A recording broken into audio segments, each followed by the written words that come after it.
Okay, we're live there, but it's still Hi, everybody. Welcome. coming over here. And my mic sounds Oh, like it's yeah, I don't hear you at all. dead. Welcome to the behind the scenes view of political head trauma, where just getting us on live is an adventure in itself. This is my co-host here, Jared, and Yes. I'm Holly, and we are happy to have you as we're bringing in more people. Ooh, that's better. It's much better.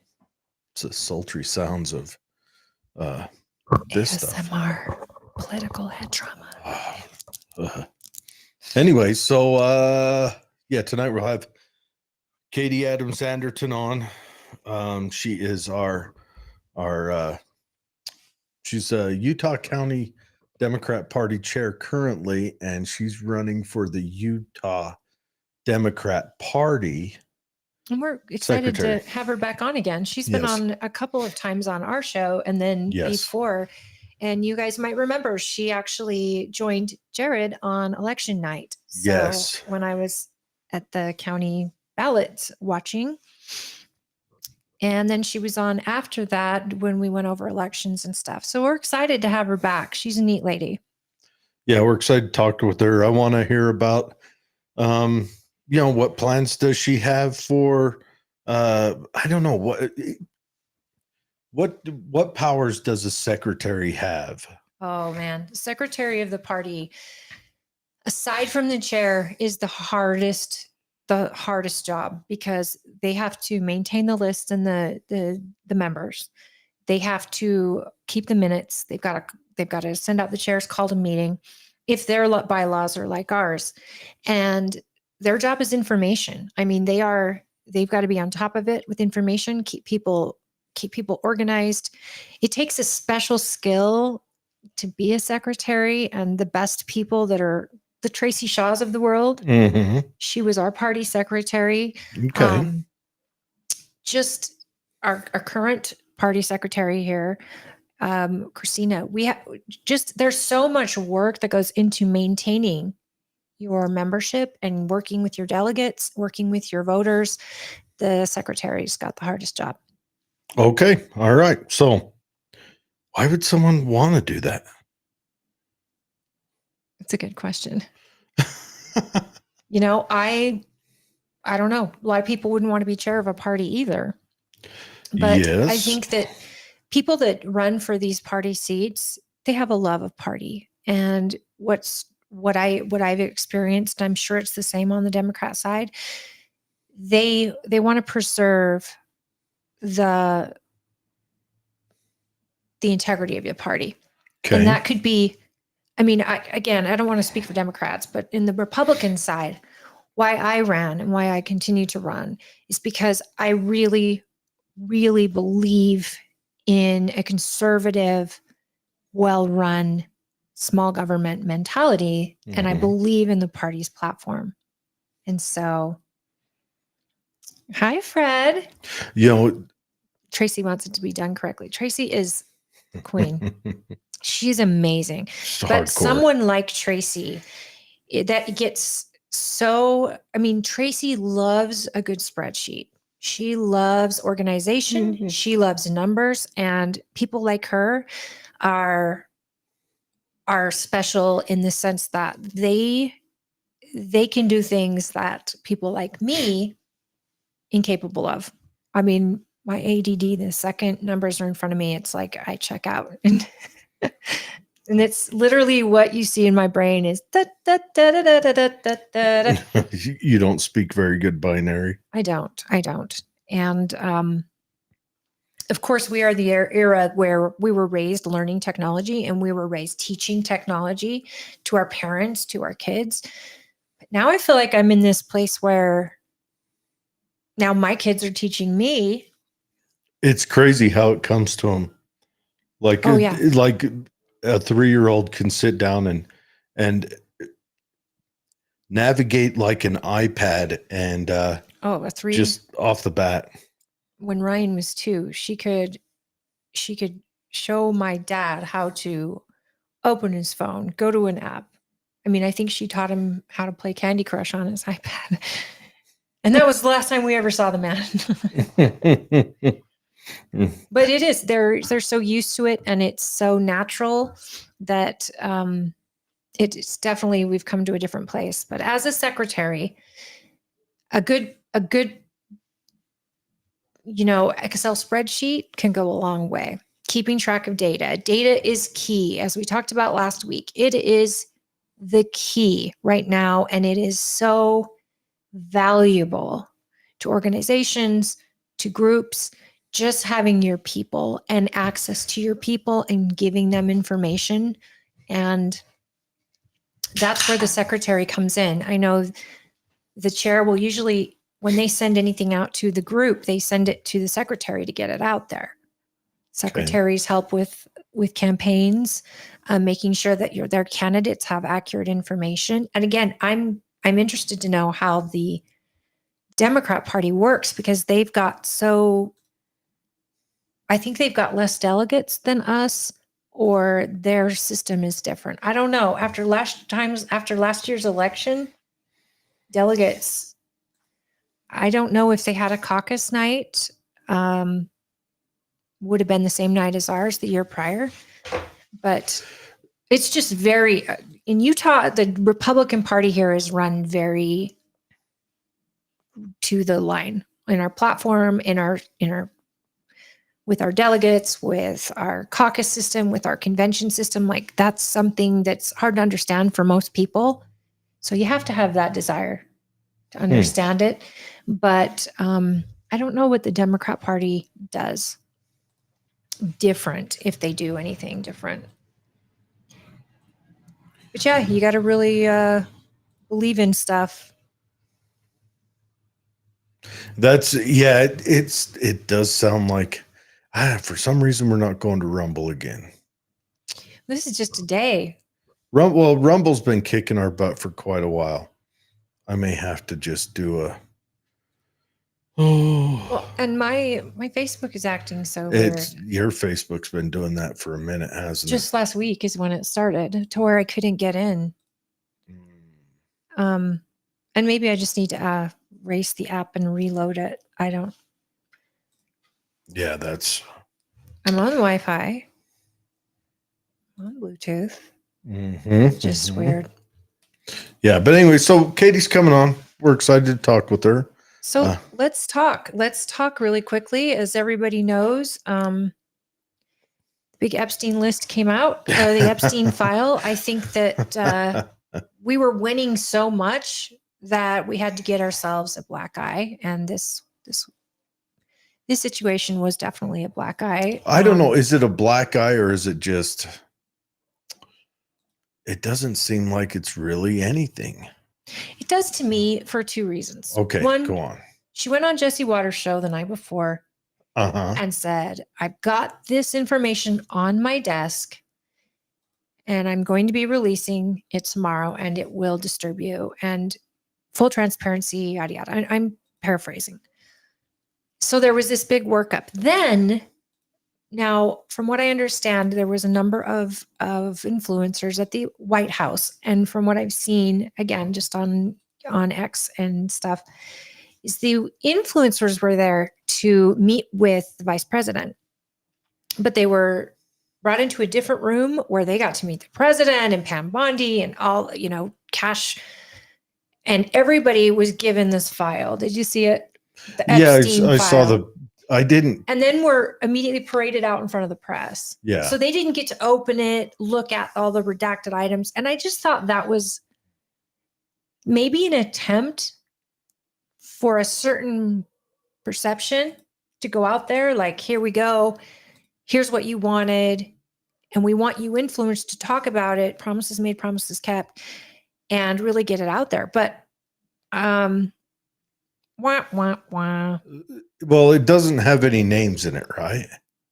It has names, but nothing in it that hasn't been released before. So his contact list, the flight logs, but there's names in his contact list, tons of names. Mm-hmm. But we knew that already. Okay. She said there'll be names redacted because of there's at least 250 victims. Well, there's 254 names that are redacted, which protect the victims, of course. But now they've come back and said they believe that the FBI New York City's office has taken and kept information from Yes, her. that they were holding information, and so she sent a message to Kash Patel that he needs to release that. I wonder what's going to shake down with all that. Okay, that's another thing. Like the perception was she's tough, so she publicly tells Kash Patel, "You need to go to New York and go get this file." Now, Kash had been in office or been what 7 days? Wasn't he just last week? Yeah. So to be fair, her request went before Kash was in. Okay. So if he goes to New York and gets into the New York office and looks for these files, like this is a mandate from the president of the United States, which they have full rights to do. Okay. If we find out, maybe this is just to show that there is a secret side of this that's happening still, that they're keeping the data away from their employer, which is the American people. Mm-hmm. Maybe it's done to protect people.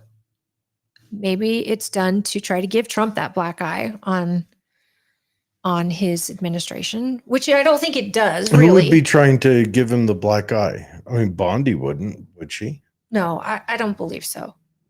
I think it's to embarrass the administration she made a big deal out of it. If the files were really on her desk, like she said, and Jesse Waters the night before, did she not open them and look at them to see that this is an incomplete file? Do we know, was this guy working with the FBI or CIA? Mm-hmm. Because does that not make you wonder if he wasn't, I don't know, an asset to them? Because there's too many names on there. I mean, Trump's name is on there on that list. So is what was the old mayor of New York? Oh, Giuliani. No, the one that's Breitbart. No. Oh my gosh, I'm having a brain freeze. The one that had the magazine, De Blasio. No, the other one. He's got his own network. Oh yeah. Anyways. Okay, do you guys know who I'm talking about? I hope.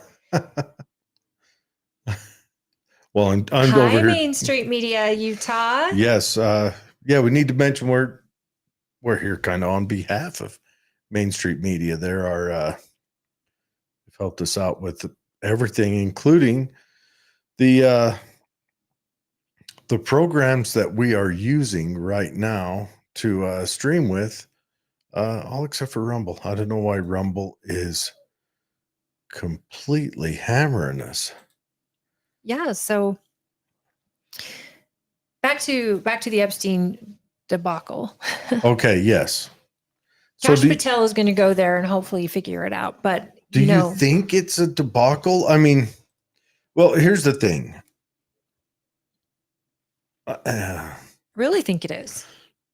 They made a promise. They gave us a date. But they're going to give us the files they have. That's like I've always wondered about when they talk about the Kennedy stuff, who killed Kennedy. They make it sound like if we got that information, we would know who killed Kennedy. We'd know if it was the CIA. One, if the CIA did it, they're not going to have change of orders or any of that stuff. Remember when they did MK Ultra, which was a program that lasted for some 25 years. Yeah, which most people don't know what that is. They burned all the records. You know how they found out?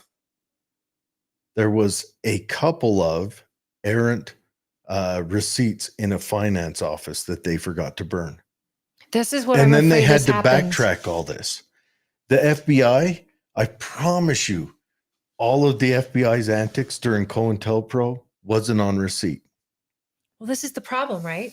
I mean, since Trump got in November, That's a lot of time to get rid of some stuff. If they had it to begin with. Who's Yes. to say they didn't get rid of it years ago? Yes. And because these trial never happened with Epstein, and I always say your name wrong. Is it Giselle or Ghislaine. Ghislaine? She cooperated fully. So I'm not sure that there is evidence to even get. The flight logs, they showed these names just blocked out. And then they said phase 1. So meaning there'll be more to be released. Again, it kind of reminds me of when they built up Obamacare and the day that everyone joined the site, it crashed, right? Obama's embarrassed. There was, this little people that were on our side were like, yeah, this is terrible. And people that were for it were defending it. I don't want to defend this. This was a drop of the ball.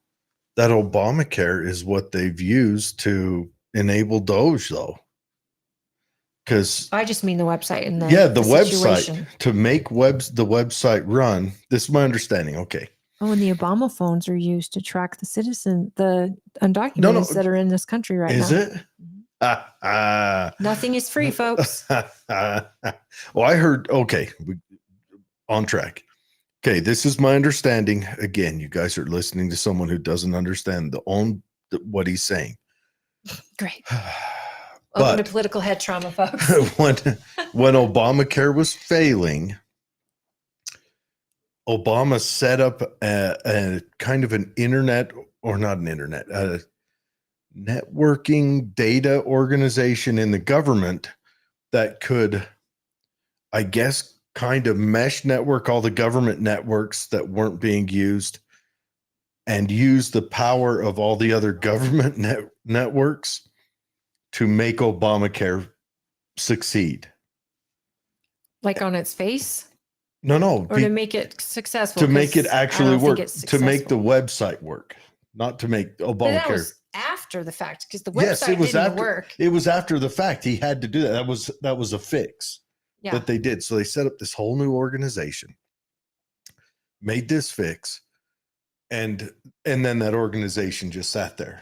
This data department. Let me just guess. Sat there. And they found that it was being funded, whether it was used or not. Another thing to fund in our federal government. It's that. Well, of course, Look it was being funded. how much they paid for the website that crashed. Yeah. They paid so much money that people I know that know how to make websites was like, that's insane. Do you remember who they paid? A Canadian company, right? Do you remember their tie? It was Michelle Obama's roommate in college. Always somebody close by. Yes. But anyway, so they had this data. So DOGE, this data department had access to all other government departments.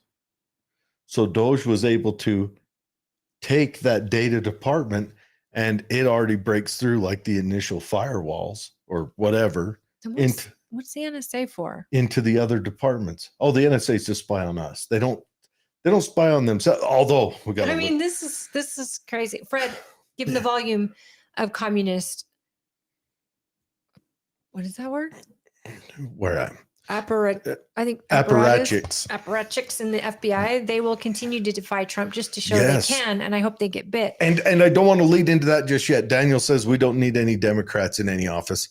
Oh, Daniel, we always need Democrats. Once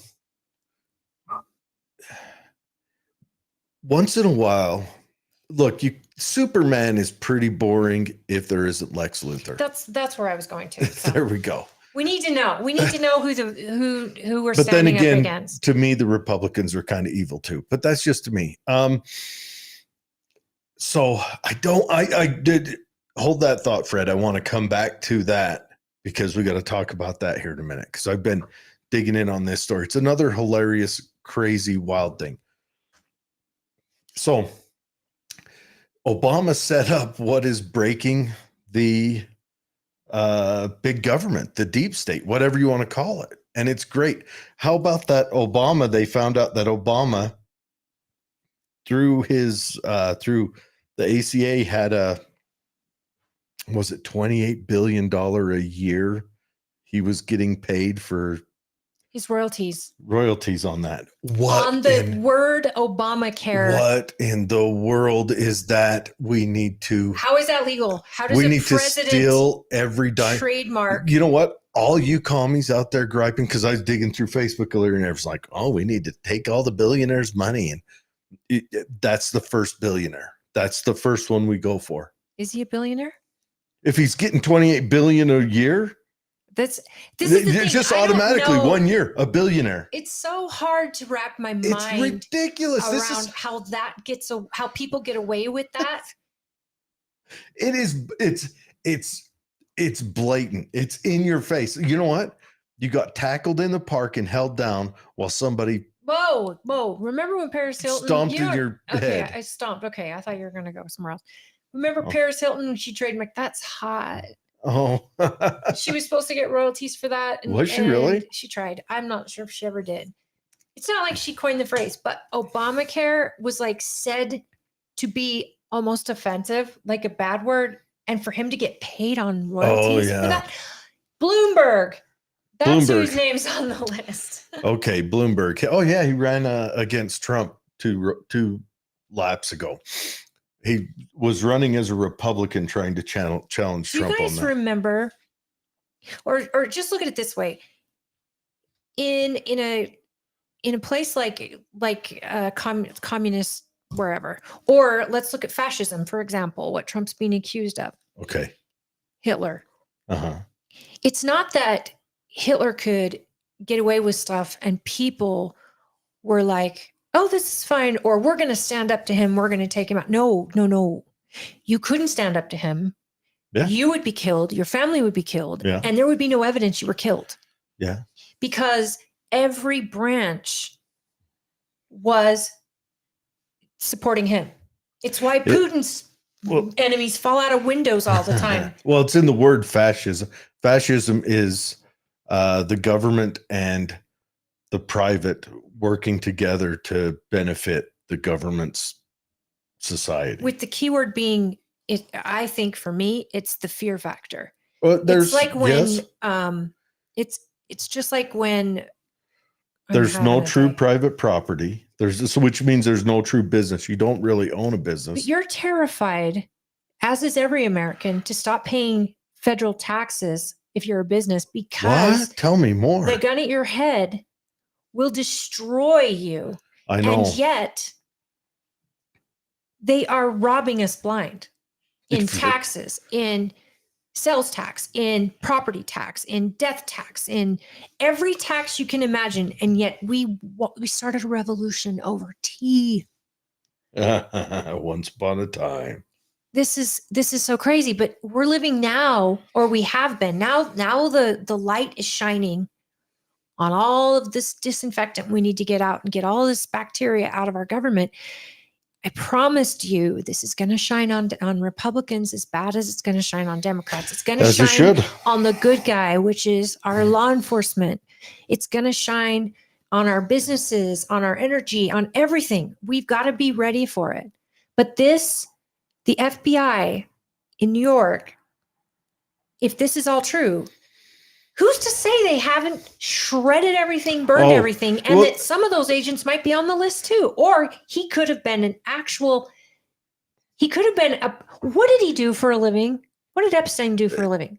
He was a CIA / Mossad agent. How did I will he die make on that money? hill. He was a CIA Mossad. Besides that, he was the contact agent. Thank you. He was the contact agent. But this is what I'm saying. America, what is it? How did he make his money, his billions? How did he buy an island? How did he live day to day? I don't truly understand. And without a true understanding of that, how do you convince people he wasn't an asset of our government? If you guys get the chance, just study Robert Maxwell. That was Ghislaine's father. Oh, that's right. We've talked about him on and here before. I don't know why they haven't made a movie about him. It would be the coolest movie ever made, ever. Just his life story. But anyways, I want to talk about this thing. So 100 plus NSA agents have been fired. Oh, God. So here's what it sounds like happened at the NSA. I'm going to cliff notes it. I'm not going to read from This is just so anything. nuts. You guys, this is your Okay. money. So have you ever worked at a place where it seems like someone gets hired and then eventually all their family and friends end Yes. up? Okay. Places where nepotism's like a thing, Yeah, but they don't and really everywhere. follow it. Nepotism is everywhere. It's in every job. It's in everything you do. People with, I've worked in lots of places where if you hunt a lot, you end up, in that group of hunters. And if the boss is a hunter, anyway, so at the NSA, it sounds like they got on track where they were hiring a whole bunch of male to female transgenders. And so they had 100 of them. They had Is it 99? it seems like, I mean, if you look at the population, they had like some astounding percent of all the transgenders in the whole country Transgenders. I think that's so funny. Why Working- is that so funny? working at the NSA. Were they all redheads? They had all of them, like 50% of them. The other 50% were in libraries reading stories to kids. But and then they start this using our funds with the computer and the network and the job and the chair they sit in and the building they're in and all that stuff.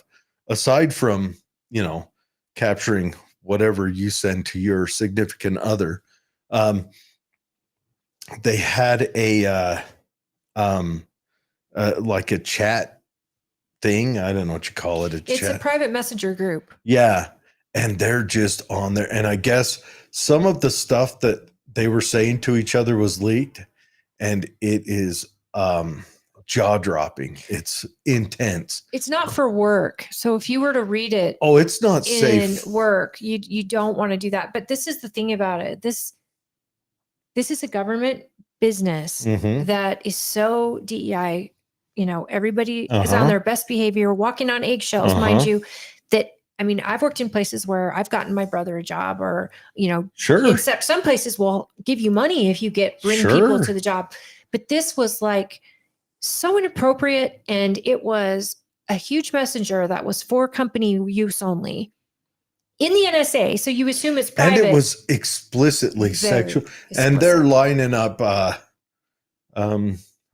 get-togethers. It was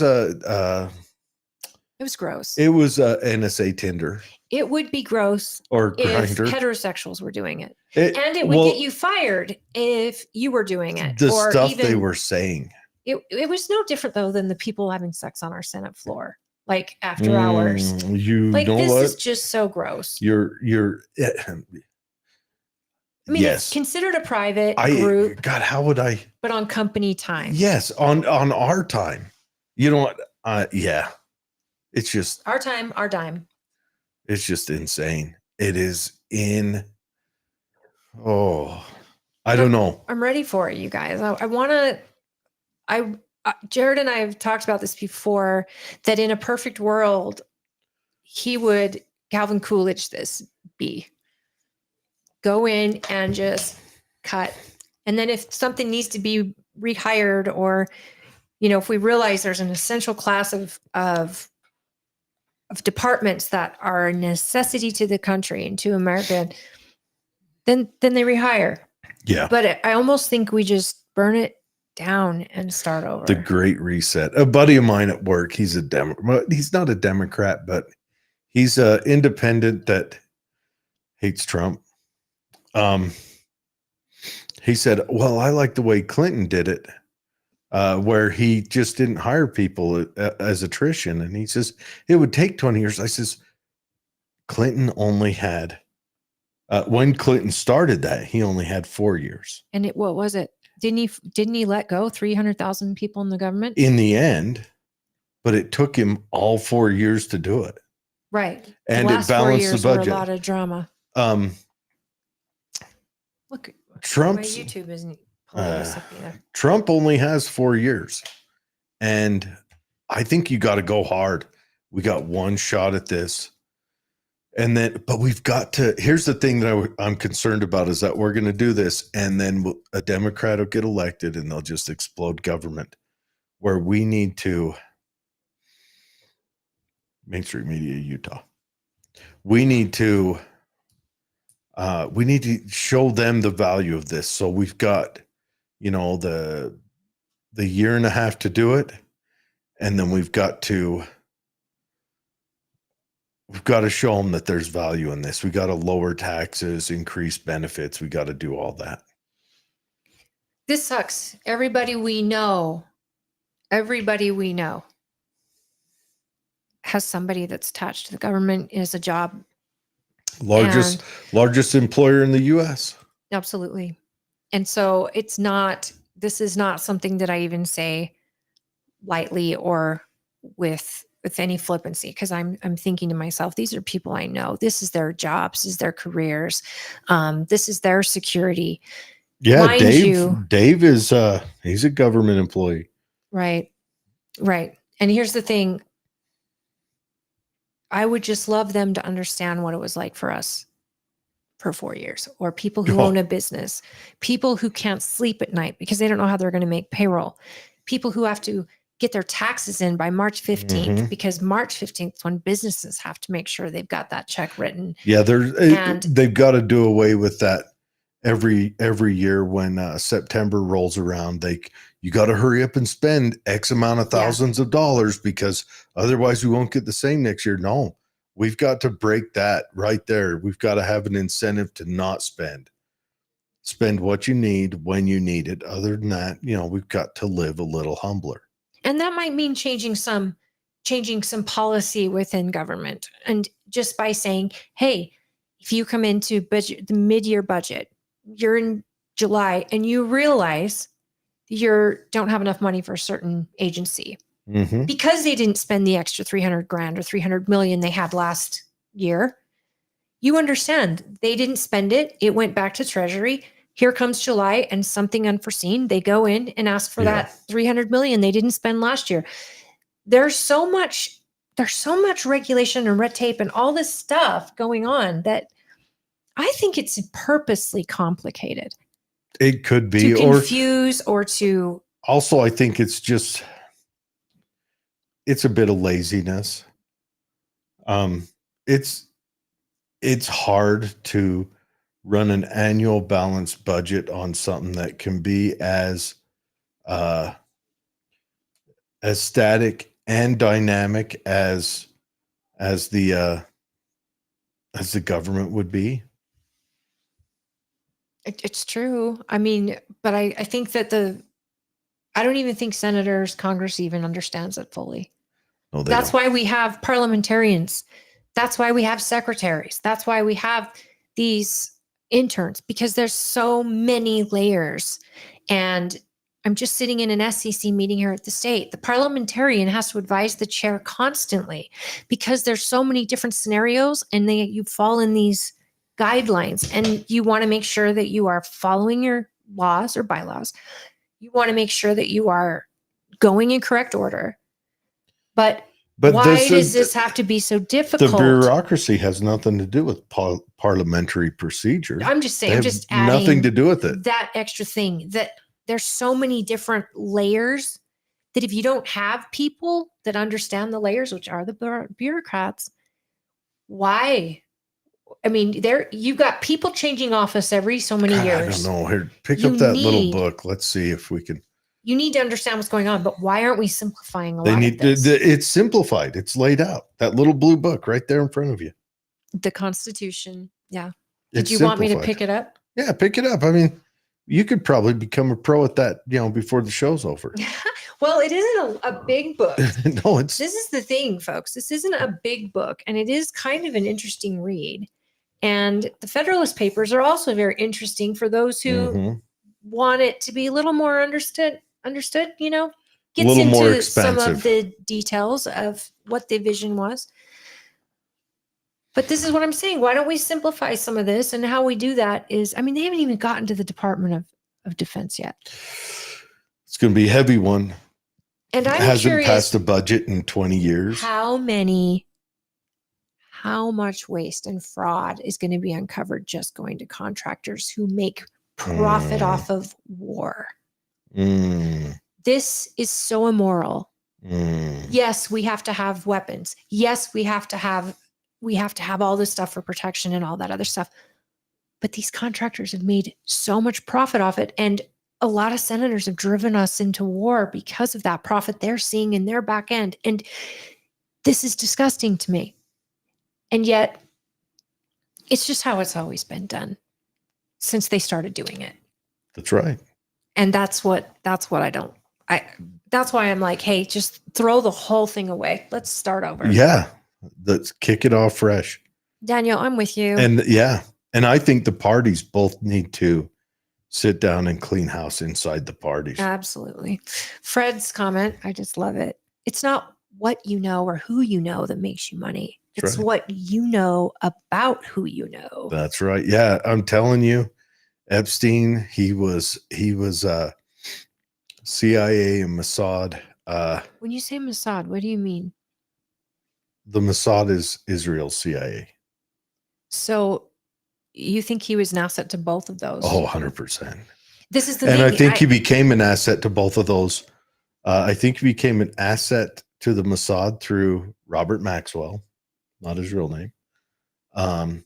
And he became an asset to the CIA through Bill Barr's father, who ran he wasn't that Horton old. school. Nope. But he was very charismatic and could get in anywhere. He was everywhere. When you have that amount of wealth, charisma comes. Well, yeah. And that wealth was handed to him. I mean, how did he became the guy who ran Victoria's Secret? What's his name? He became his what do you call it? His legal signator. He could sign away. What did he do for a living to give him this much clout? Well, that guy was no, Epstein. Yeah, but the guy, I forget the guy's name, the guy who owned Victoria's Secret was he was a dual citizen, let's just say. Israel? Yeah. This is what happens, guys, in a vacuum. People are going to come up with their own ideas, and it's really hard when you can't prove these ideas wrong. What was in fact, so much of this looks so bad, and we're not that show. You had That's a Acosta, show. the Acosta. He was Trump's transportation. Was it his transportation secretary or his economy secretary, industry, whatever? I only know of Jim Acosta. No, Acosta. But when Acosta was the federal AG when Epstein got arrested in Florida, and Acosta's words were, the reason we didn't go after him was because I got a phone call and they said he belongs to intelligence. You have to leave him alone. And this. I don't know if you've watched the documentary, guys, but he was arrested in Florida. He had a compound there. He was put on house arrest. House arrest in this compound. House arrest with the victim masseuses coming through. It's too much. And it was the Florida sheriff who guarded him at his house, and he paid for a new break room at the sheriff's department. And he's one guy. Yep. How many others are there? How many others are there? We know this type of disgusting behavior exists. Uh-huh. I'm waiting for the Diddy information to come out, because seriously, that's another Pandora's box on the Hollywood end. But Epstein had all of it: Hollywood, politics, other country, foreign dignitaries, like industry. He had industry. I probably NFL, NBA. Bill everybody. Gates, the smart guy in the wheelchair. What was his name? What was that smart guy? Now Talk you said like this. Well, I know who he is. Everybody knows. Anyways, he was going down there. Had a thing for midgets. Okay. What is his name? Oh, come on, Fred, give it to me. The name. It's wild. Daniel says it's going to be epic. Daniel, I'm with you. I hope it is. It's moments like this, Hawkins. though. Epstein was the master. Stephen Hawkins. Was he blackmail, or was he? I mean, he could have been a honeypot master. 100%. But also he could have been the guy who connected intelligence who wanted to invest money with people inventing something who wanted to get money invested. Like we all know Facebook, when Facebook went live, they got a huge lump sum investment from a front company that was a CIA company, and probably just like that USAID type situation. Those are, and he was the go-between. He was the guy who would go out and look for good investments for the state. Again, with what is his criteria? What is his background that gives him all of this? He was young, and to have all this, I mean, to have presidents, this is why I feel like it's blackmail, is that they set up the, fantasy land. People go because it's networking. A lot of people have gone to that island that I guarantee didn't do anything wrong. I would pretty much bet on it because they brought their wife and kids. Okay. So I really believe that. I believe that they had both accommodated. However, everything was filmed. Every part of his house was filmed, just like Diddy, mind you. Uh-huh. And all they had to do was get them to the fantasy land and make that mistake. Well, and then they held it over their heads to get government secrets, Hollywood secrets, whatever they wanted. Well, there's that. There's also, like, when Zuckerberg went live with Facebook, the CIA and the NSA and all of them, they put money into Facebook because Facebook was going to be the ultimate in collecting information. Yes, their data on all of us. Yes. So of course they were like, yeah, we love this. We don't have to spy on them. They're going to spy on themselves with our information. Yes, they hand it to us. And so, and the NSA had already been kind of discovered because what's his name had come out. Not before Facebook went live. Are you sure? Yes. It's been like 10 years or 12 years or something. Did Facebook go live in 2012? Facebook went live in like 2005 or 8, something like that. Whenever everyone started, when it left Harvard. But so he was that, but he was also a blackmailer. Also that. He probably provided whatever connection they wanted. And it's crazy and yeah. right, Dinah. But then again, if you want to look at, if you guys have you ever heard of the Franklin School debacle? I'm not sure. This happened during George Bush 1. And this was the Republicans' little honeypot thing with a lot of conspiracies come out of. So, I mean, it happens. And the prosecutor, him and his son were murdered. So much murder. Do you want to talk about Gene Hackman? Oh, was that a suicide or what? First, they said, we don't expect foul play. The night they announced it, Gene Hackman, a beloved actor, and his wife, and a dog, wife, and his German Shepherd, all found dead in their Hollywood home. He's in the mudroom. She's in the bathroom. Pills spread all over the floor. So I was thinking, why the dog though? Unless the dog starved to death. The dog starved to death in a closet. It was found emaciated in a closet. So at first, I'm sure everybody thought that, hey, maybe it's a gas leak, but they didn't include how long or what the body's state was. They when said they found them. They were in a state of decomposition. Mummified. The wife was looking like mummified, which for somebody to write that, well, plastic doesn't rot. He's what 95 about Michelle and Trachtenberg she's 64. dying? And this is just so crazy because the heat would have been there. Mm-hmm. If she would have passed away, maybe first, and then he wasn't able to care for himself and ended up dying. Like, we don't know anything, but for the press to come out and say, please don't expect foul play. I'm sorry, what? But you also didn't expect, I thought it would be like a leak from a furnace or something, that carbon monoxide, Could have been. because that would kill all three of them. But now the fact they were in all different parts of the house and Or the decomposition, did no one one of them- checked on them for weeks. Did one of them die and then the other one suicided? I mean, this is the thing. Because she was found with a whole bunch of pills around her on the floor. I don't understand. Where are their kids? Did they have kids? Where's their neighbors? Who's checking on these folks? Oh. They would have had to have died weeks ago. It's oh yeah. It's tragedy, guys. Well, And I could be wrong on the area. I thought it was Santa Rosa. I'm not positive. I don't know. I thought Gene Hackman was a great actor once upon a time He back was, in the and day. he was in a lot of movies, like more than you realize, because he is such a good actor and he plays a good character. And now the lady's name that you mentioned, Michelle Trachtenberg.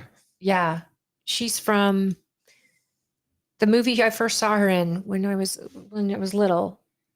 She played the investigator. Yeah, I don't know. I knew her from Eurotrip, but that's Eurotrip. that's one of the better movies ever made. And I believe that it's something with hers. It was possible from her liver. Yeah, her liver was bad or something. I don't know. She had just had a liver transplant. I thought she was great. Jordan says, "Hi, Jordan. Yeah, I read that the NSA and they want to spy on us. Tulsi and the DNI needs to clean house. Yeah, they do. Get rid of waste, fraud, and abuse. He says, we need to interview Maria Farmer. She knows the Epstein case. She says Clinton is on that list. Everybody knows that. I guarantee he's on that list. Remember the painting that he had in his New York apartment? He has a painting in his Bill in New that York. blue dress doing one of these numbers all laid out. The blue and then dress. He has a painting of George Bush playing with planes. Legos. And the Legos are twin towers. And knocking them over. I'm telling you. There's so much corruption, and the fact that it's presidents just makes me sick. And yes, I believe Trump is on his I think he's either on the flight logs or he's on the contact list. But Trump came out and said, I went with my family to the island. His kid, I think it was his youngest, Barry. I don't look, here's what we have to be ready to do. Now Trump is pushing to have this released, so maybe he feels it, but I'm telling you, we need to clean house. We need to clean house on our elected officials. We need to be prepared. We need to start. We need to be prepared. And this is tough. It could be our guy. I dig Celeste. Or girl. Celeste isn't going to be on that list. I mean, she wasn't even around yet. I don't think she was. I mean, she was still in like high school then. But we need. I'm at a point where I'm like, we need to keep getting rid of just no incumbents, none at all. I don't care party. I don't care whatever until they correct this government. And that'll be my one mandate. They'll go up there and say, I'm going to make schools good. I'm going to be like, are you going to straighten out my government? Well, all right. If you don't, that's my litmus test. Again, folks, we got to be prepared. But here's the thing. Don't do anything immoral. I mean, you see it with NFL stars all the time, or new NBA stars, people that just come into money. You saw it with Tiger Woods and the secrets that came out about him. When you live in a life, when you're living a life where you are hurting people, if it's not children, you're hurting your wife. If you're hurting your family, if you're hurting children, I'm not pro death penalty, but I think I can be swayed. I mean, I just saw how much it cost to build a guillotine on a story the other night. It cost exactly like $1,259 versus, I don't know, trillions that it costs to have these evildoers in our government. And then, Fred says, next time I'm going to do something wrong, I'll make sure my family's close by. Well played. Oh, hey, that's where it's at. This happens like NFL stars, right? The whole thing where they got caught with the masseuses in Florida or whatever. And, yeah, teenagers that are young 20-year-olds that just came into money and they weren't raised with money and they like this attention and they're getting attention. You can see how something like that may happen. They're going to an establishment and yada, yada. But it's still, is it a moral thing to do? Is it something that, because of who you are, it could be anybody? You see it with famous people whose ex stepsister, once removed, comes out and writes a book about these people, and they only knew each other for the first 2 years of their lives or whatever. Anybody will sink you. And especially, I bet that Epstein had just as many not famous people on that list as famous. Oh, yeah. People that had one thing, maybe it's business related, maybe it's energy sector, military contracts, whatever. But that one thing that they could go, you know what? I know exactly who to call and they'll take care of it. Yeah. And these people they're screwed. They're screwed after. It's man, Are you on Rumble? It's just not working. Rumble has I would like to say Rumble has a screwed up system that is messing us up. But the honest truth is, I probably am doing something wrong. So I need to get with people to teach me how. Make it right. Should I call my kids? But yeah, no. Hey, Jordan, get us in contact with that Maria Farmer. I would like to hear someone talk about it all. I've listened to many podcasts about Epstein and about Robert Maxwell. I mean,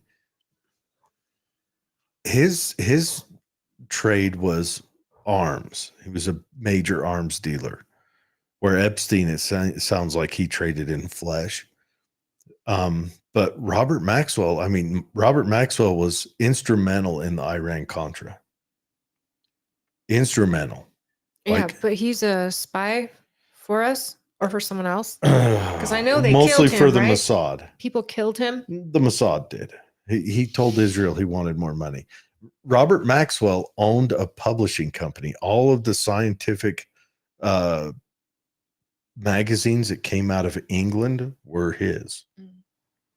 And he owned this publishing company, and then he tried blackmailing the Mossad. He wanted more money. Got a little in over his head, and they found him floating next to the Ghislaine. His yacht. Yeah. Again, guys, just try not to live your lives like that. And we're just getting started. Yes, so but I don't know. We'll see what happens. Glenn Beck does a great explanation on Epstein. In fact, he came out angry as hell because I think he was one of the influencers that was given this packet, and he's like, no, absolutely not. Absolutely not. This is exactly what's come out already. Do you think you said so? He's holding their feet to the fire, and Kash Patel has made that promise, and he's going to go to New York and figure it out. Oh, what if? Oh, anyways, Katie's here, folks. We're going to talk with Miss Katie. I wonder if. Hello. Hey. Hi, Katie. Are we going cameraless tonight? Oh, there's. No, I was getting my phone, trying to turn it on silent so no one called me. It's been nonstop phone calls today. Yeah, you announced a couple weeks ago. I did. Yeah. But today you're starting to kind of advertise. You've got some pins you've got up, and yeah, I got some pins for tomorrow's first convention at Weber. Looking really excited to go to Weber County. What's the convention? Is it the election? So no, these are our county conventions that we have to do. So basically everyone tries at least to go to all the county conventions as much as they can across the state when you're running for state party. Sure. Because your chair, like it's more like if you have a state official that's like running for your party, it's more impactful when they come to your county and not just Salt Lake or not Trust just me. Davis, you know? I know. And Yeah. it means a lot to your county chairs, and it means a lot. And it does show that you're supporting them. So just to say, you're running for secretary of the Democrat Party of Utah. Mhm. And we are dying to know, because last time you were on the show, we talked a little bit about it. You're such a fantastic, transparent person to talk to. We're so glad you're back. Thank you. Please tell me, what has driven you to take this step? So, a couple things. One is most important. I think for myself as secretary, I'm a director at a international company, and I manage a whole compliance and privacy department for myself for this Yeah. international multi-million-dollar organization. So very obviously, I have the organizational skills, the note-taking skills that is required of a secretary. The other really big thing is, for me, I have a lot of campaign experience. Yes. You know, not many people in the state of Utah, especially as a Democrat, can say, I have won a congressional campaign. And I have, you know, I've won House district seats in Utah. I've won 5 county or city council seats in Utah County. And you're You know talking what I mean? about for your candidates. Right. Like, these are the people I have worked for, that I've gotten elected. Like, that's my bread and butter. I don't like party politics. But I have seen coming to Utah, it's kind of a part of the beast to Yes. get things done. Because we don't have caucus night in Pennsylvania. You know, when I came here, it was a foreign thing for me to learn. So, and that's a big thing. The last point that I have for me running, though, is transparency. There at times, and all state parties do this, whether it's GOP or the Democrats, it isn't always very clear why we're putting resources to certain places and certain races. And that to me is a really big problem, because being in Utah County, I have seen parts of around Provo go blue, right? And yet, time in and time again, we're not getting adequate resources to support our candidates down here. And I'm not the only one. You know, a lot of Democratic resources go to Salt Lake candidates, where we should be looking at places like Grand County, Summit County, Davis, Weber, you know? And so my hope is, if they're making these decisions, at least be transparent and show us the data that says why you're putting these money into these places. Maybe their answer would be to maintain a seat, because once you win it, it takes a lot to maintain it, especially when you're on, I know, Salt Lake County, for example, that's purple. I mean, if we're being brutally honest, you have to be somewhere in the middle to win seats there. For sure. And you're definitely, like, it's very interesting, because you look at like Brian King's seat, right, that he used to hold. Representative King's district, he could go out there and be the most liberal. Representative Gail Benyon, yet again, she can be very liberal. But then you take it to the flip side, on the west side, you look at like someone like Representative Ashley Matthews. She can't be as liberal as those individuals can, because of where she's at. Within the same county. Right. And that's all in the same county, like you said. And so that's sometimes the hardest thing, is because I see a lot of the times, even in both Democrats and Republicans, you know, and some of, you know, take Utah County. We have some electives who are more liberal-esque, moderate Republicans, and we have some that are very more to the right, right? And that's just anywhere. But Salt Lake is a fairly purple area. And so I would just like to see more clear communication of why we're putting stuff where we are. The fact that you already have that, and this is not to offend you in any way, I say this with the most love. You have the nerd brain.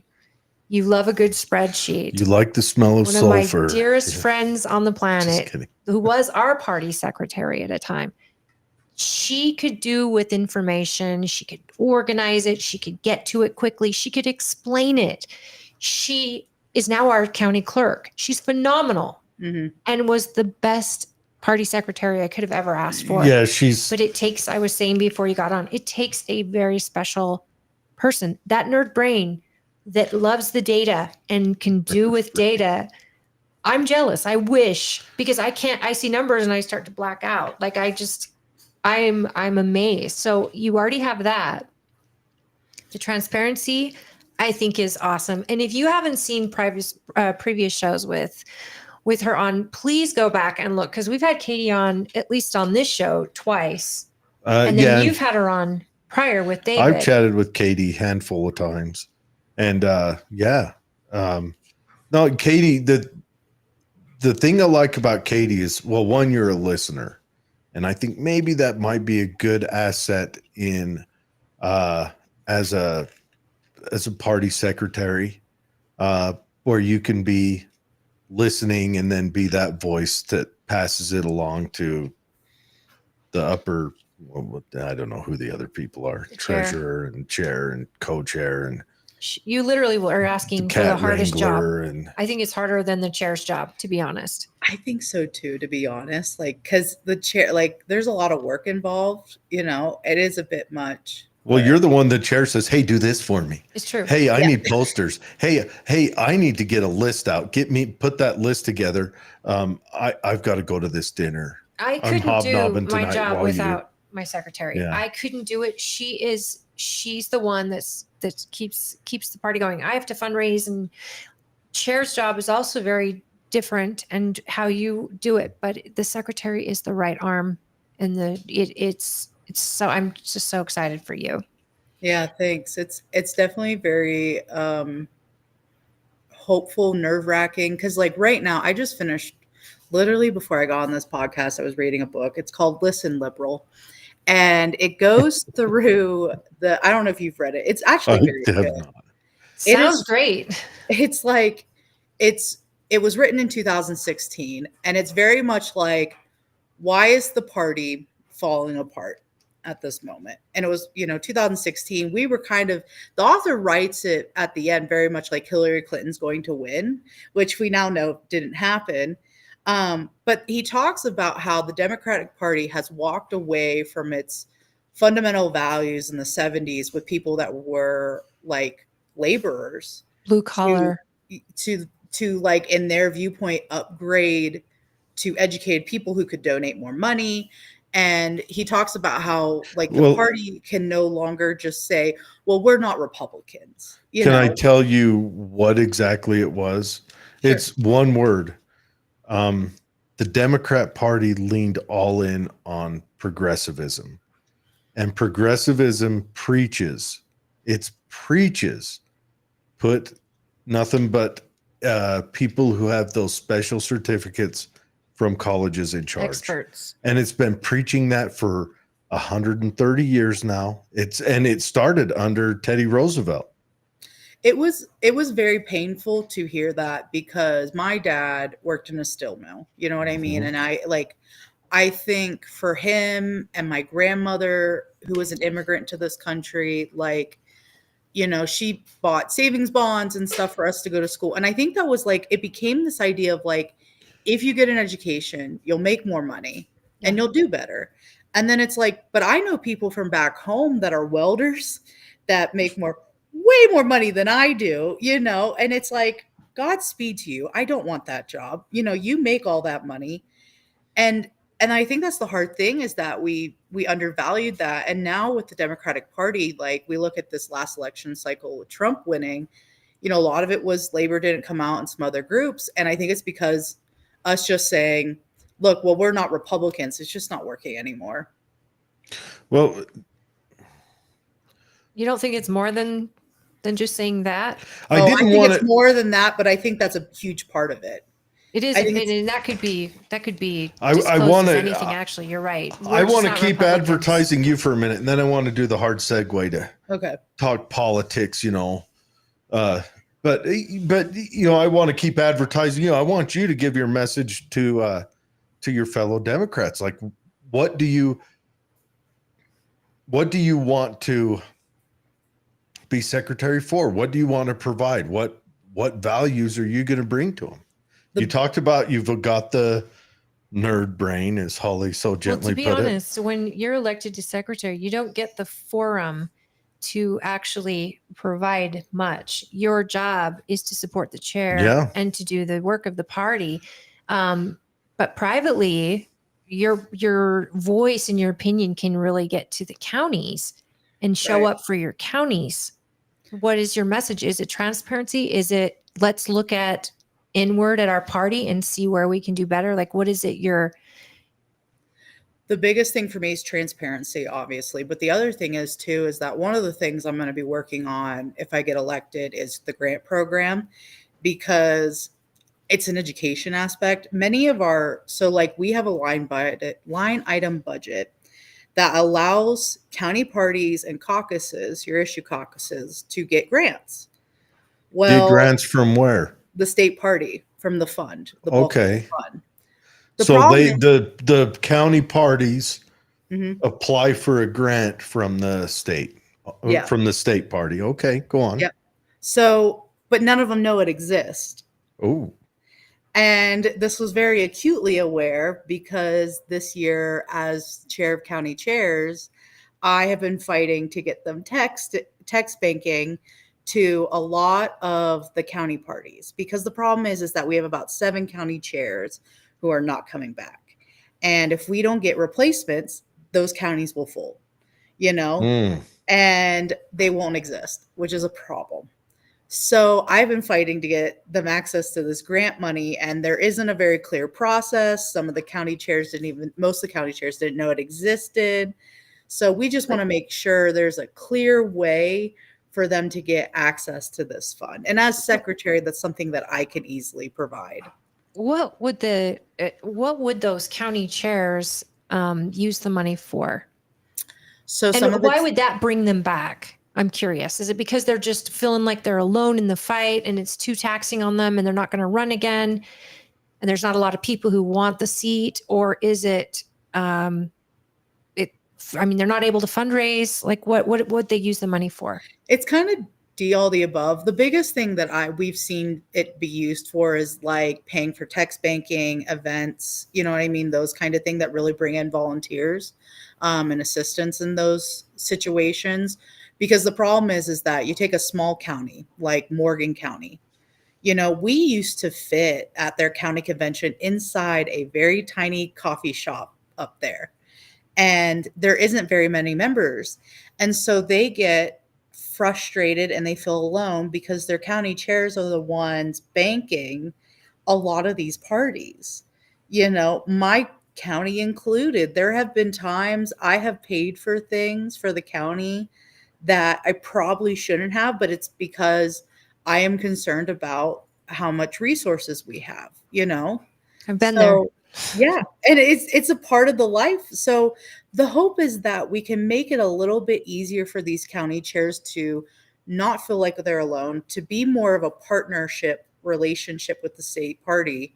Because a lot of the times too, the county parties, because there is no assistance, they just pretend like we're on no man's island and we don't want the state involved, And there has to be allowances for that as well if they make that decision. But we just want to make sure they have resources to do what they need to do or want to do. I can't imagine not having access to my party chair, even my party secretary at the state. She's phenomenal. I can't imagine not having that to lean on to be a successful party chair. Because I've gone it alone before and had rough situations and I paid for stuff, but I feel like I've always had a brother or sister at the state party to come in and help me through with questions, not financially, because we didn't have a lot of money at the state party either, but to come in and assist, to show up at my events, to help me with data and help our candidates with data, which is so important during campaign season. So important. And the data shouldn't be crazy expensive either. Like that's like part of the problem too. It's just like sometimes it gets wild. But no, I agree with you. What data? Like the members' names? Delegates and voters. You have to pay for that? I don't have to. The county doesn't have to, but our candidates do. Yeah. They have to pay access to all of that, except for So, Delaware. and that's just how the party gets like their dues out We of them. get a free list every year, the voter list, registered voter list Cool. in our county. Okay. But not candidates? I give them to my candidates. We're not allowed. Why not? It's the rule from the DNC. I'm not allowed to share the voter list. I can't make. Is the DNC just trying to pilfer their candidates? Just give us a little more? That voter list has no private data. It doesn't even have email addresses. It's phone numbers. Your candidates would have to do all the legwork. Why does the DNC do that? That's okay. I don't know. I don't insane. know enough about the situation. I don't know if it's a DNC thing fully or if this is UDP telling us it is DNC. I'm not very sure, but the data, like I can tell you for the last House District campaign I worked on, she paid over $500 for access. You know what I mean? Like, and I have candidates. Was it just registered voters or was it delegates? Just registered voters. See, that's insane. I get Just registered registered voter voters. list that has even Democrats, independents. I get the entire county. It's a zip file that is so enormous. I know why they charge for it. Mm-hmm. If I asked for another one or asked for it to be printed, I got to pay for that, which I get. I can't access it multiple times through the year, but this data is crucial.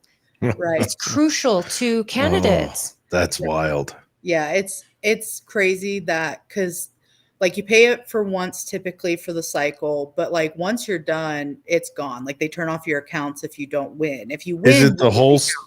Is it the whole state? You Wait, get the whole state, or no? You only get for your area. So if you're running for House District 12, you're only getting House District 12. So you as secretary, you might be able to proactively offer assistance to smaller counties to gain this information. Yeah, the county chairs will have access. It's the candidates that don't. All county chairs get access. But you'd think you'd want to help your county out. Do you think the county would want to help their preferred candidate? Don't you have an app that these candidates can access for free? There's free apps out there that I'm going give to say you this right registered now. data apps, walking apps. I don't want to hear one more time Democrats cry about gerrymandering. This is what's killing the Democrats. Oh, for sure. This like the delegate. The gerrymandering has nothing to do with it. It kind of has something. It has a little bit to do, obviously, Sure, but some of it is whatever. I don't believe it right now. It's the when they roadblocks, want your though. candidates to compete against people who the county chairs are allowed to assist, and they want your candidates to wear like one of them shackle and cartoon balls. They have to come out with it. That's money. You're not going to get grassroots in people to run because right out of the gate, they got to buy all this stuff. Right. My vice chair, God bless her, she's amazing. She ran down here against, I think it was Christofferson in 53, or maybe it was Grover. I don't remember. But she ran and she was like, hey, can I get this? And they're like, yeah, for $500. And she was like, you literally asked me to run in this seat because you want to contest every race and you won't help me? And that's a hard thing. It's just like kind of that whole conversation, right?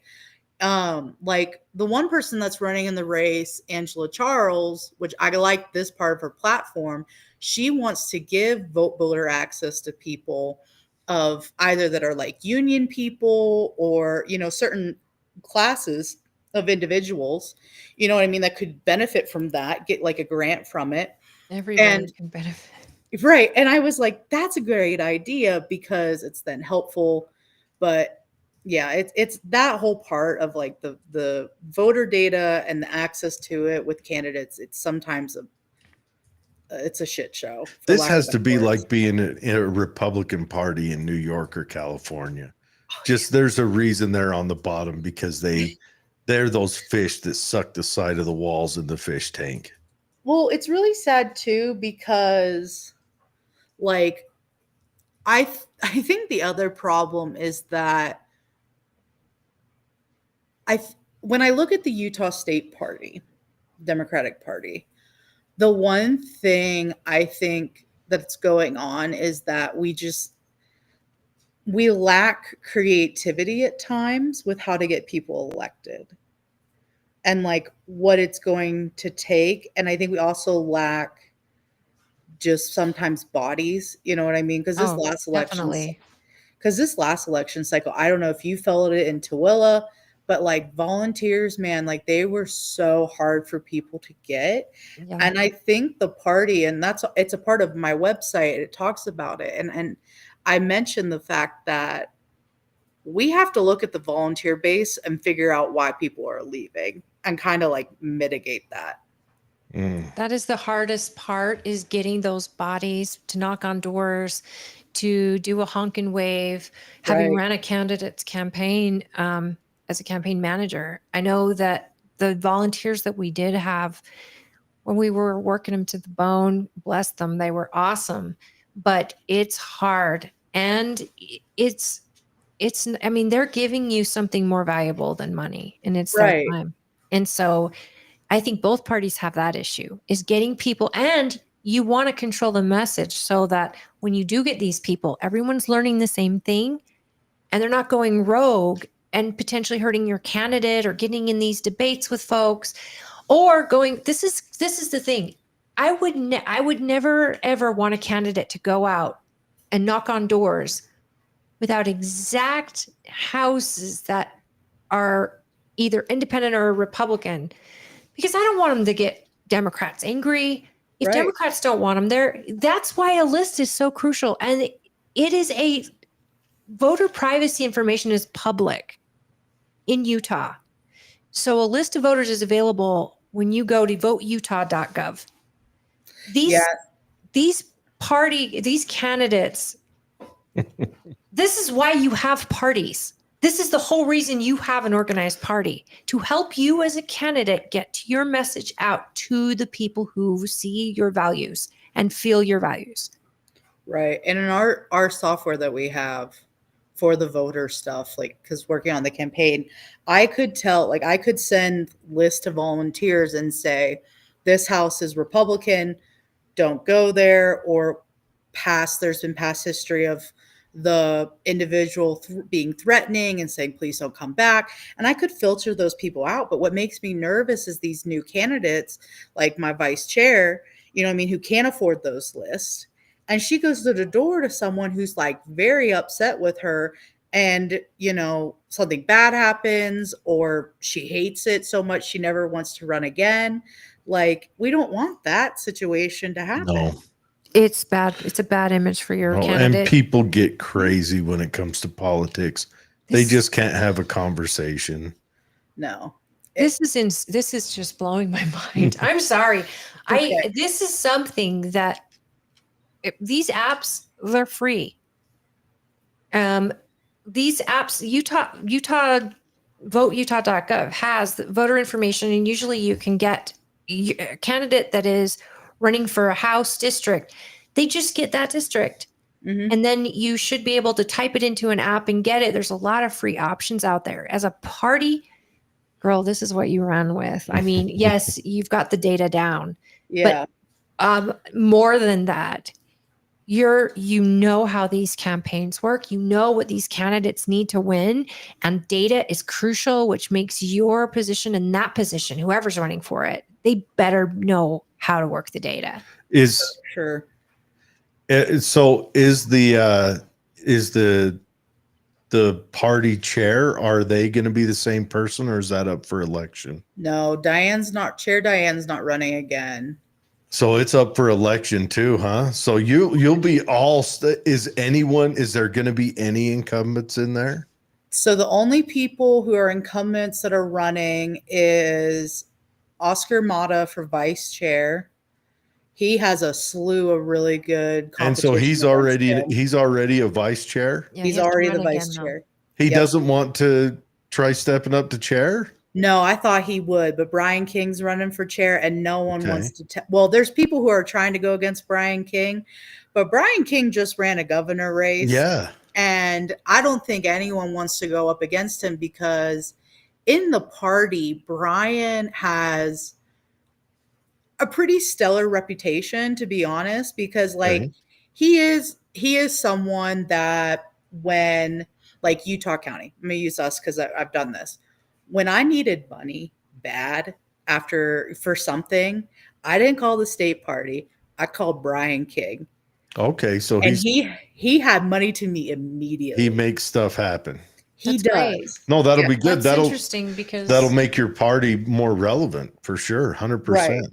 He well, gets it. and you're backing him. Are you endorsing him, or are you just staying out of it to see? I'm staying out of it completely. I just know that a lot of people are hesitant to go against Brian King. We have an individual named Archie Williams. He's from Utah County. God love him. Don't vote for him. So we know who you're not. Look, there's two people running. I'm not endorsing anyone, but don't vote for the other guy. I'll vote for Archie. I love Archie, but the problem is that Archie's policy. Archie just needs, like, Archie would be an excellent candidate for city council, not chair of the state party. He hasn't had as much leadership roles in the state party, which is what makes me just like, no. But that's just kind of how I see it. There's a gentleman named Jonathan Lopez. He ran for Congressional 4 and he got booted out of, he didn't make it through convention. And then there's Ben Peck. He used to be the executive director of Salt Lake County. He's interesting. I think he potentially could be a big proponent to King just because of the fact he ran Natalie Pinckney's campaign, Sheila Shusava's campaign. She won for treasurer of Salt Lake County, you know, and so it'll be interesting. He's won some good campaigns, so it'll be interesting to see how that shakes out. So in the Republican Party, it's kind of the same thing. You got Brian King and the Democrats. I think Phil Lyman has announced that he's going to run against our incumbent party chair. Do you think he'll win? I don't know. I think that he's brought so much drama to the party. He's got a lot of groundswell, though. It's kind of fractured the party as a whole. But for delegates, I don't know. I fully support Robert Axon because he's done a phenomenal job. I mean, fundraising is key. Yeah. And you can be the greatest party chair, but if you don't have people outside willing to give their hard-earned dollars to you, and you're not willing to work with those people, I mean, you can be the greatest person on the planet, but if you're bankrupt, you can't afford messaging, you can't afford anything. And our party was nearly bankrupt 10 years ago over what we're about to go into again. We've got to have good leadership and we've got to have people who understand that. Phil Lyman will be so interesting if he wins. Because, like, it was very interesting for me to watch some Republicans react to his loss of the lawsuit and trying to sue and things. And I think it'll be very interesting because he definitely has a very strong base of individuals online. Are you trying to walk around the fact that these people may have hurt him because they're very mean? And I don't know that. Dogs? Yeah, I don't know that, but I think it'll be interesting because I think a lot of the things that we see online versus the people that show up to vote, especially in party politics, are distinctly different things. Yes. And so, although I can see online he has a large support, will that support translate to delegates? Yeah, that's a big one. I don't know. I mean, with our state party, our delegates wanted him as governor and picked him at convention. That's true. And overwhelmingly, I mean, he won convention. So what I'm thinking is, let me do a hard stop here because I wanted you to be able to have an advertisement for you. She's going to just a second. So right here, here's the cut. Katie, cut it here. Your advertisement's over. Now let's get into the stuff. I wasn't finished. Now you're in your stuff. Get in your stuff now. Do it. I just wanted Katie to know that her advertisement's over, and now we're going to talk some smack. It's going to be over well before what we were just talking about because her advertisement isn't going to include That's a good point. Phil Lyman. That's a good point. Go on. Because I want to hear what you were saying. I just wanted to. So the state party delegates chose him overwhelmingly, but I think what they did, I mean, he won convention and we all followed suit, follow our delegates, and that's what we should do. Yeah. And then when the primary happened and the state overwhelmingly came out for Cox, party chairs get in a really hard situation because there's a loud group, which tend to be delegates. Mm-hmm. And the regular voter is like, whoa, back up. And so you get people that are supporting you. Sometimes it gets really loud and angry, especially online. And it hasn't fared well with everyone. No, it's been interesting because we had similar with the Hillary Clinton versus Bernie. Right. Oh, You you know? definitely know. Right. And so I've lived through that, and it's very crazy because even still to this day, it's like we should have done X, and But- people are still very salty about it. Oh, yeah. But you have Years to admit, ago. you say similar, but the Democrat Party did Bernie very dirty. Oh, for sure. It was very much decided. Like, honestly, there should be criminal charges involved with how the party and the media played Why did that he one. fall in line though and not? I mean, he fell in line. Bernie is a boot-licking And communist I'm lapdog. sad because he really did get screwed. And did. had he kept fighting, maybe, I don't know, maybe they threatened to never let him run again or let him win again or something. I don't know because he runs as an independent. He's an Like, independent. He doesn't get support in Vermont he fell from in line very the quickly. only thing is that he can caucus with the party, and so I don't know if they threatened, hey, you won't be able to caucus with Could us be. anymore. You know what I mean? Because if he gets put out a no man's island, that's rough. And You that know what I was mean? his could be, but only Bernie's time. Like that was Bernie's- his moment. Right? Bernie would carry his district in Vermont regardless. Yeah. He refiled. I think what it was is the Democrats said, "Look, we'll help you sell your book," and then he no longer says millionaires and billionaires. Now he just says billionaires. Because he is a millionaire now. So, Yeah. So is everyone all else right, in the Congress. advertisement's magically. over. Now we're getting into the sewage. What coming into 2028? What do you think the Democrats are going to do? What's their plan? What are they going to do to regain? They've had How are they going to survive 2025 first? Yeah, you got to survive 2026. 2026. Is the okay, big 2026. What Yeah. are they going to do? Now look, right now, I think this is the Republicans' game to lose. And they're going hard. The Republicans are going deep. And me, I'm game for it. But I'm a crazy person. True. And most Republicans are in. And the crazy thing is, I'm listening to it. All the Democrats are pissed. But this is the exact message that Clinton and Gore came out and talked about in '96. The exact thing. Our government is bloated. It's crazy. I was a private in the Army at the time. I remember them saying that, going, what's this mean for me? But it meant nothing for me because, they just let you get out at the end of your 4 years anyway. But what do you think? What do you think the Democrats, are they going to fight this message that we need this big bloated government that funds DEI. not just DEI, but funds the weird stuff overseas, and we're still going to tax you I'll bet if you added it up, I'll bet I make less than $100,000 a year. I'll bet I pay 60% in taxes when it's all said and done. Right. Which You'd surpasses. probably make over 100,000 if it wasn't for taxes and just in overtime. Well, which surpasses. I read a book once that said taxes under totalitarianism is 40%. That's when it starts. Yeah. We've surpassed totalitarianism. That's crazy to think about. We just elected a new DNC individuals, right? And the guy who got elected, he was chair of a more The farmer. We saw that convention, didn't we? Yeah, that convention was a good time. And- I don't watch my shows on me. I watched nothing but that convention for 2 weeks. It was the best comedy show I'd ever saw in my whole Please life. tell me I that you didn't- even left because No, I didn't watch it. 'cause Oh, I- You should. don't then. You should.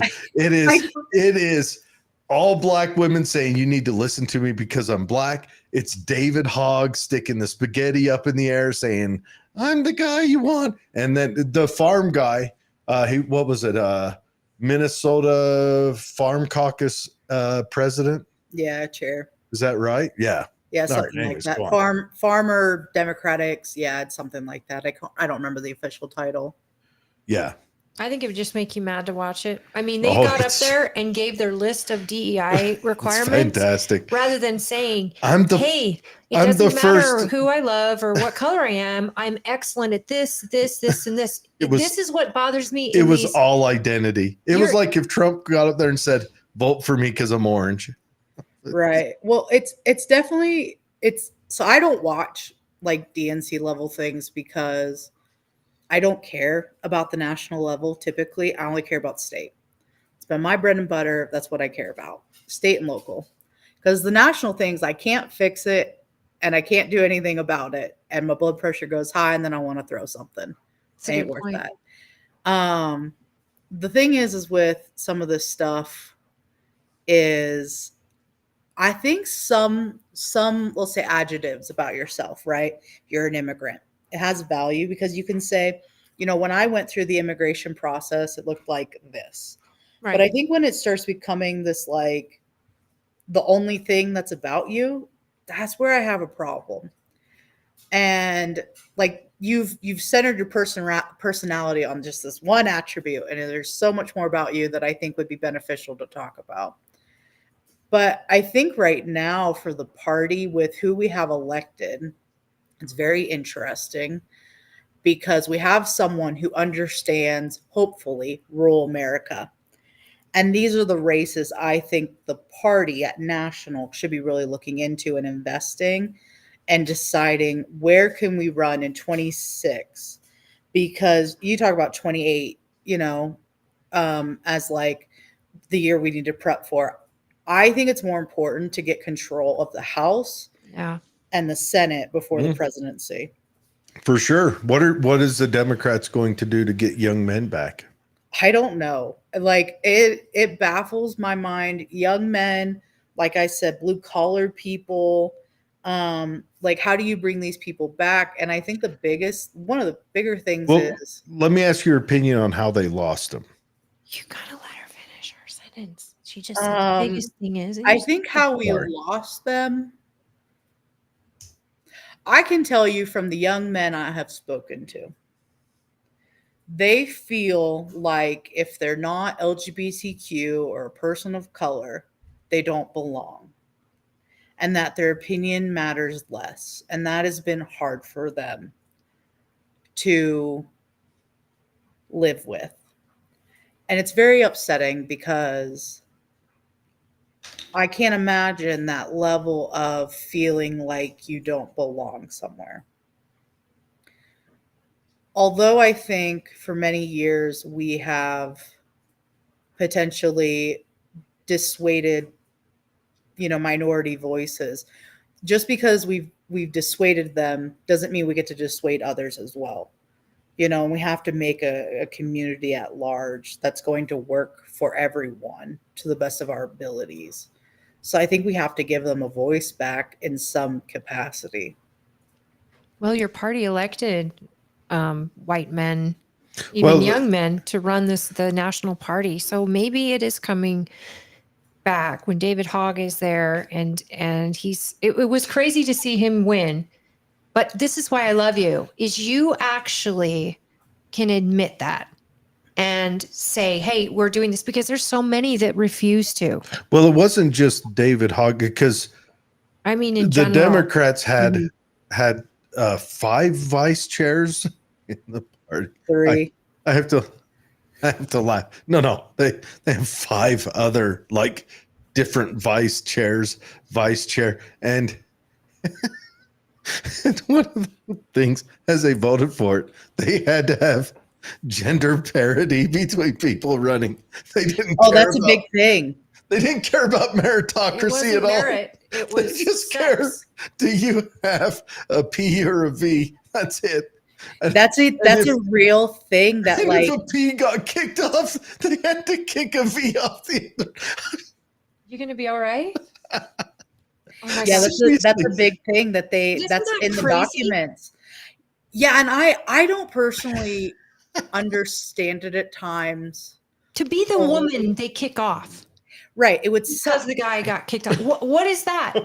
Right. It would suck. And that's the hard thing is like, I don't, but once again, it's like a national thing that like I have never emotionally put enough investment in. But Not when your you, monkey, not your circus. not my monkey, not my circus, but I can tell you, like you say, you could admit this, go talk to young men here that Yeah. identify as Republican. You know what I mean? I work a lot with BYU kids. Okay.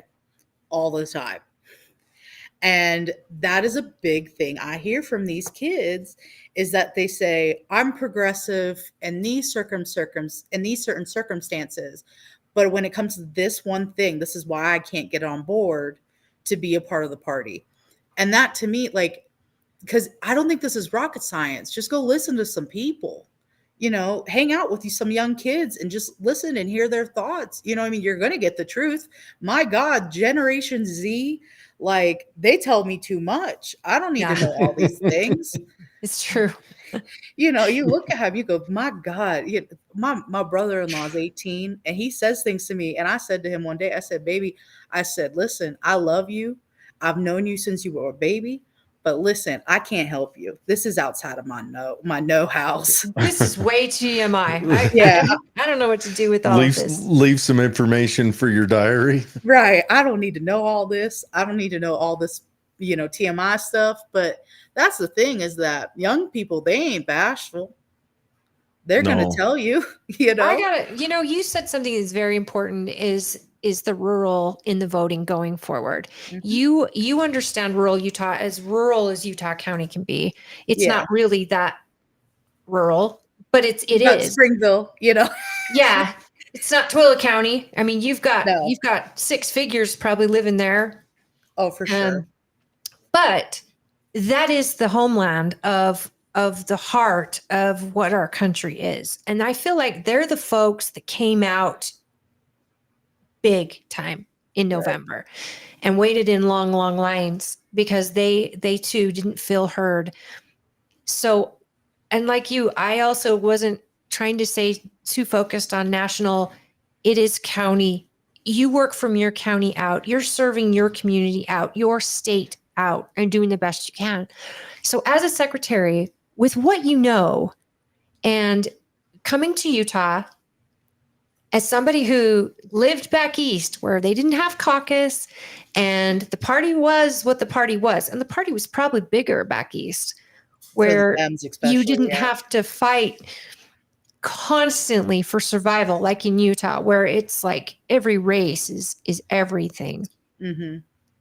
How do you see 2026 in Utah in the races that you won or lost?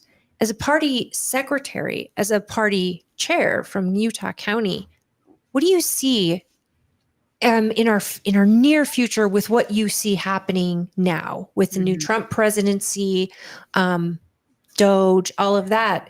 But we have session right now, and we are seeing some things changing. But Utah is getting a little more conservative. So going into 2026, and I say that meaning we're going to go back to just the way it was. Right. So I think right now for these rural areas, for me as the party, my hope would be we focus on union people. Because you think about like, I was speaking to the chair of Emery County. Okay. Big coal mine in town. You know what I mean? Those guys are union guys and they're worried, right? They're worried because you take someone from my party and people have gone out there and said, well, I get you work for a coal mine, but you need to learn a new job. And a lot of them are going, I am a third generation coal miner. Because of climate change, right? And I'm 25 years into this profession. Right. And so how do you respectfully go to these places and do that? You don't, and you shouldn't. You know what I mean? I grew up, my father worked in the steel mill. My grandfather was a coal miner. I understand this. These are my people. Do you know what I mean? And they shut the steel mills down in Pennsylvania. My dad's is still around, but yeah, they're shutting a lot of them down. They're sending them off because of, trade agreements with NAFTA and those types of things. It's cheaper for them to send it overseas. Or to Mexico. But, as a party, when we go into these places and we say stuff like that, that ain't helping us. You know what I mean? We need to start going into those and really get back to the roots and really not just say we're pro union, but be pro union and ensure that these rural communities don't go in there trying to re-educate them to be a software engineer. That ain't what they want to do. That ain't what they should be doing. You know what I mean? They're not built for that. No, you tell my dad who worked in a steel mill for 40 some years, hey John, you're now going to be a software engineer. He would just been like, I'm just gonna be homeless. Like that's fine. That's like my dad, law enforcement, blue Right. collar, 40 years. Right. 40 years. That's their soul. My dad's who the they same are. way. My dad was an auto body man, but he used to call me. I live in a different town. Have me go to his house and then ask me when I got there to get on his computer and Google something for him. I feel that. His computer. He That you never probably set touched up it. for him. Never. No, my stepbrother set it up. He never touched it. He would call one of his kids to come turn it on and Google something. So, and it's usually a car part, but no, but now Utah is a right to work state. What about, I think just an observation, I think you need to ditch the union part and you need to have a Democrat party that fights for lower taxes on the working guy. I mean, right now, the big thing where I work blue collar. Like you say, welding, that's what I did all day today. I welded all day. Godspeed. When you say that, I don't always weld. Sometimes I turn a wrench. Sometimes I tell bad jokes. Do you have cool stickers on your hat though? Yeah, I do have some. I have one sticker. It says certified YouTube mechanic. Welding hats are my favorite things to look at because they can have the craziest stickers on them. They do. They sometimes Kind of like a military helmet. Yeah. Yeah. But anyways, you need to, the Democrat Party has always preached we need to tax the rich, but they've always brought in taxes that hit the working class. Yep. Always. And the Democrats need to not just preach that they're going to, because we pay way too much in taxes. Yeah. DOGE hired a blind guy and he could see that. Just the fact. I mean, the thing is what curiosity to me is how I was taught. And this might be wrong. But the fact that we get so much back from the government tells us that they're either taking too much or not adequately putting in the places. Because if you know what I mean, like that's kind of the thing, right? Like we give that money over to the government to try to make things better, but then we get it back. And it's like, okay, but where did this go? Do you know what I mean? If you're not using this, why are certain things in the government like this right now? You know what I mean? And I think it kind of highlights that of where potentially if we're giving taxes, are we doing it most efficiently?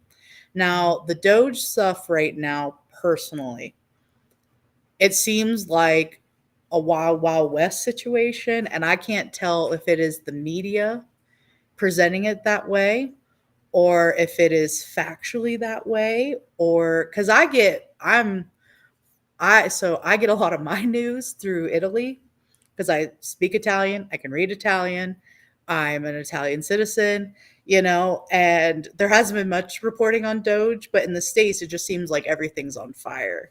So I'm very conscientious about what's going on there because we can be plagued. But when you talk about, the lower income, or not lower income, I don't want to say it like that, but working lower middle. Yeah, lower middle.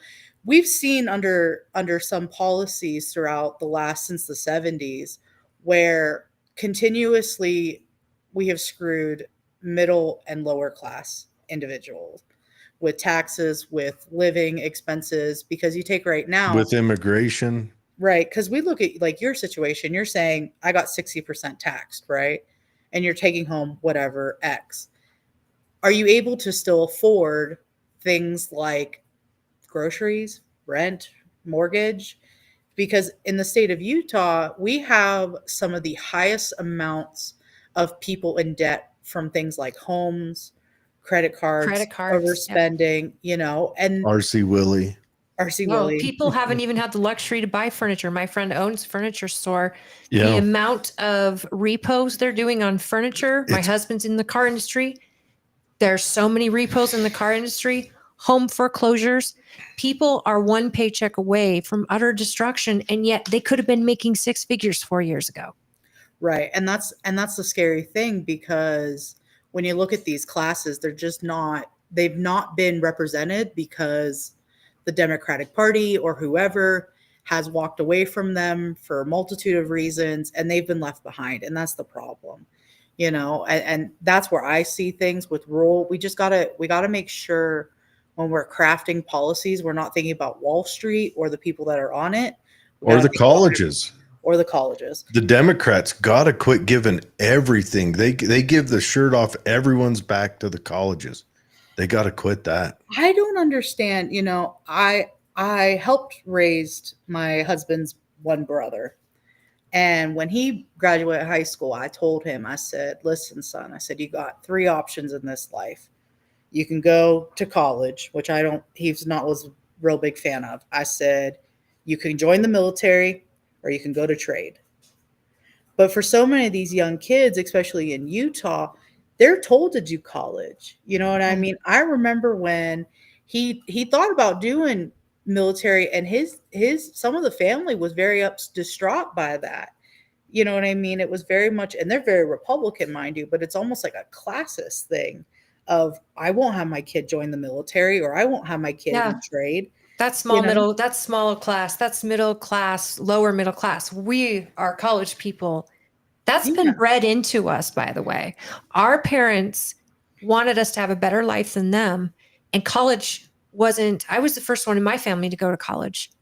And that was the thing, is you go to college and be somebody. And yet, wait a minute, you both have careers. You didn't need college for those careers, and you're excellent at your careers. But that was the thing until now. We're starting to see the blinders are off. These colleges got all this money in savings and funds, and yet big college is more expensive, and it goes up every single year, and you're not getting your money's worth. And yet tuitions are going up, and they've got all this money in funds, and yet states are paying for it. Countries are paying for it. And you graduate in debt out your eyeballs with no promise of a career. Right. So when I came to Utah, my college back east is more expensive than Utah college. I could go to a state school here as a non-resident cheaper than I could have gone as a resident in Pennsylvania. And a non-resident's tuition is 3 times what a resident's is. Right. East Coast, very expensive. So I came here with a couple suitcases, $500, and I went to college because it was a cheaper deal for my family, because my parents felt very strongly that I needed to go to college. I was never going to the military. I'm not built for that. You know, trade, it wasn't really my interest. I wanted to do more legal work. So I had to go to school. And I did it. I got my degree, and my parents helped pay a lot of it, but it was still pretty expensive. But I look at this stuff and I just think to myself, you know, I know people who are in $100,000 worth of debt from college. You know, I was talking to my coworker the other day. He's an attorney, and he said, Katie, why haven't you ever gone to law school? He said, you're smart enough to go to law school. I said, listen, I don't want that debt. Imagine if you went like 300,000 at least. Imagine if you went and got a degree in one of the arts and you owe $100,000. $100,000 is hard when you're a barista. You need an immigrant family to slap you no, because my dad, I remember I came home. I studied opera in high school. I had a teacher was real big into opera singing, and I wanted to go to school for music, become a music teacher. And I remember coming home with my dad, and I said, Dad, I want to go to school for a music teacher. And he said, do you like to eat? Do you like to have a house? He said, do you know how many music teachers are in schools? He's like, do you know what they're the most likely to be cut from education? Yeah. And if you don't go to Juilliard because of your abilities, Right. The colleges don't have grants and things for you. It's not like they select, you got to be one of a billion to get into a school like Juilliard for your art. But even then, you're not promised anything. No, and to have someone like my dad who was so logical to just be like, because that's the thing I think we've gotten away from is just like logic from Amen. education, because it's like my dad, every time my sister and I go to him and we say we're going to do X, he's like, what is the rate of return on something like that? You know, and like and my dad's very liberal, mind you. And it's like, he is very like, what are you getting out of it? My sister graduated from a university that was very expensive. Okay. And she did well there. She got 3 degrees in 4 years. She has actuarial, accounting, business management. She has 2 minors. You know what I mean? Very smart. She's a nerd too. Super nerd. Worse than me. Nerds. Yeah. And when she told him she wanted to get her CPA license, he said, great, this college taught you how to do that, right? And she said, no, I gotta spend like thousands of dollars for this like study guide to teach me how to take the CPA. And he said, we paid all that money to that fancy college and you don't know how to get this license? You know, he was so mad. He was like, I don't understand why you would go to college then. Like, he was just so floored Oh by man. it all. He A was big mad thing. for days. When I was in the service, a big thing of guys that wanted to get medical degrees, a lot of them went to Korea and to the Caribbean, and because it was affordable, Right. you know.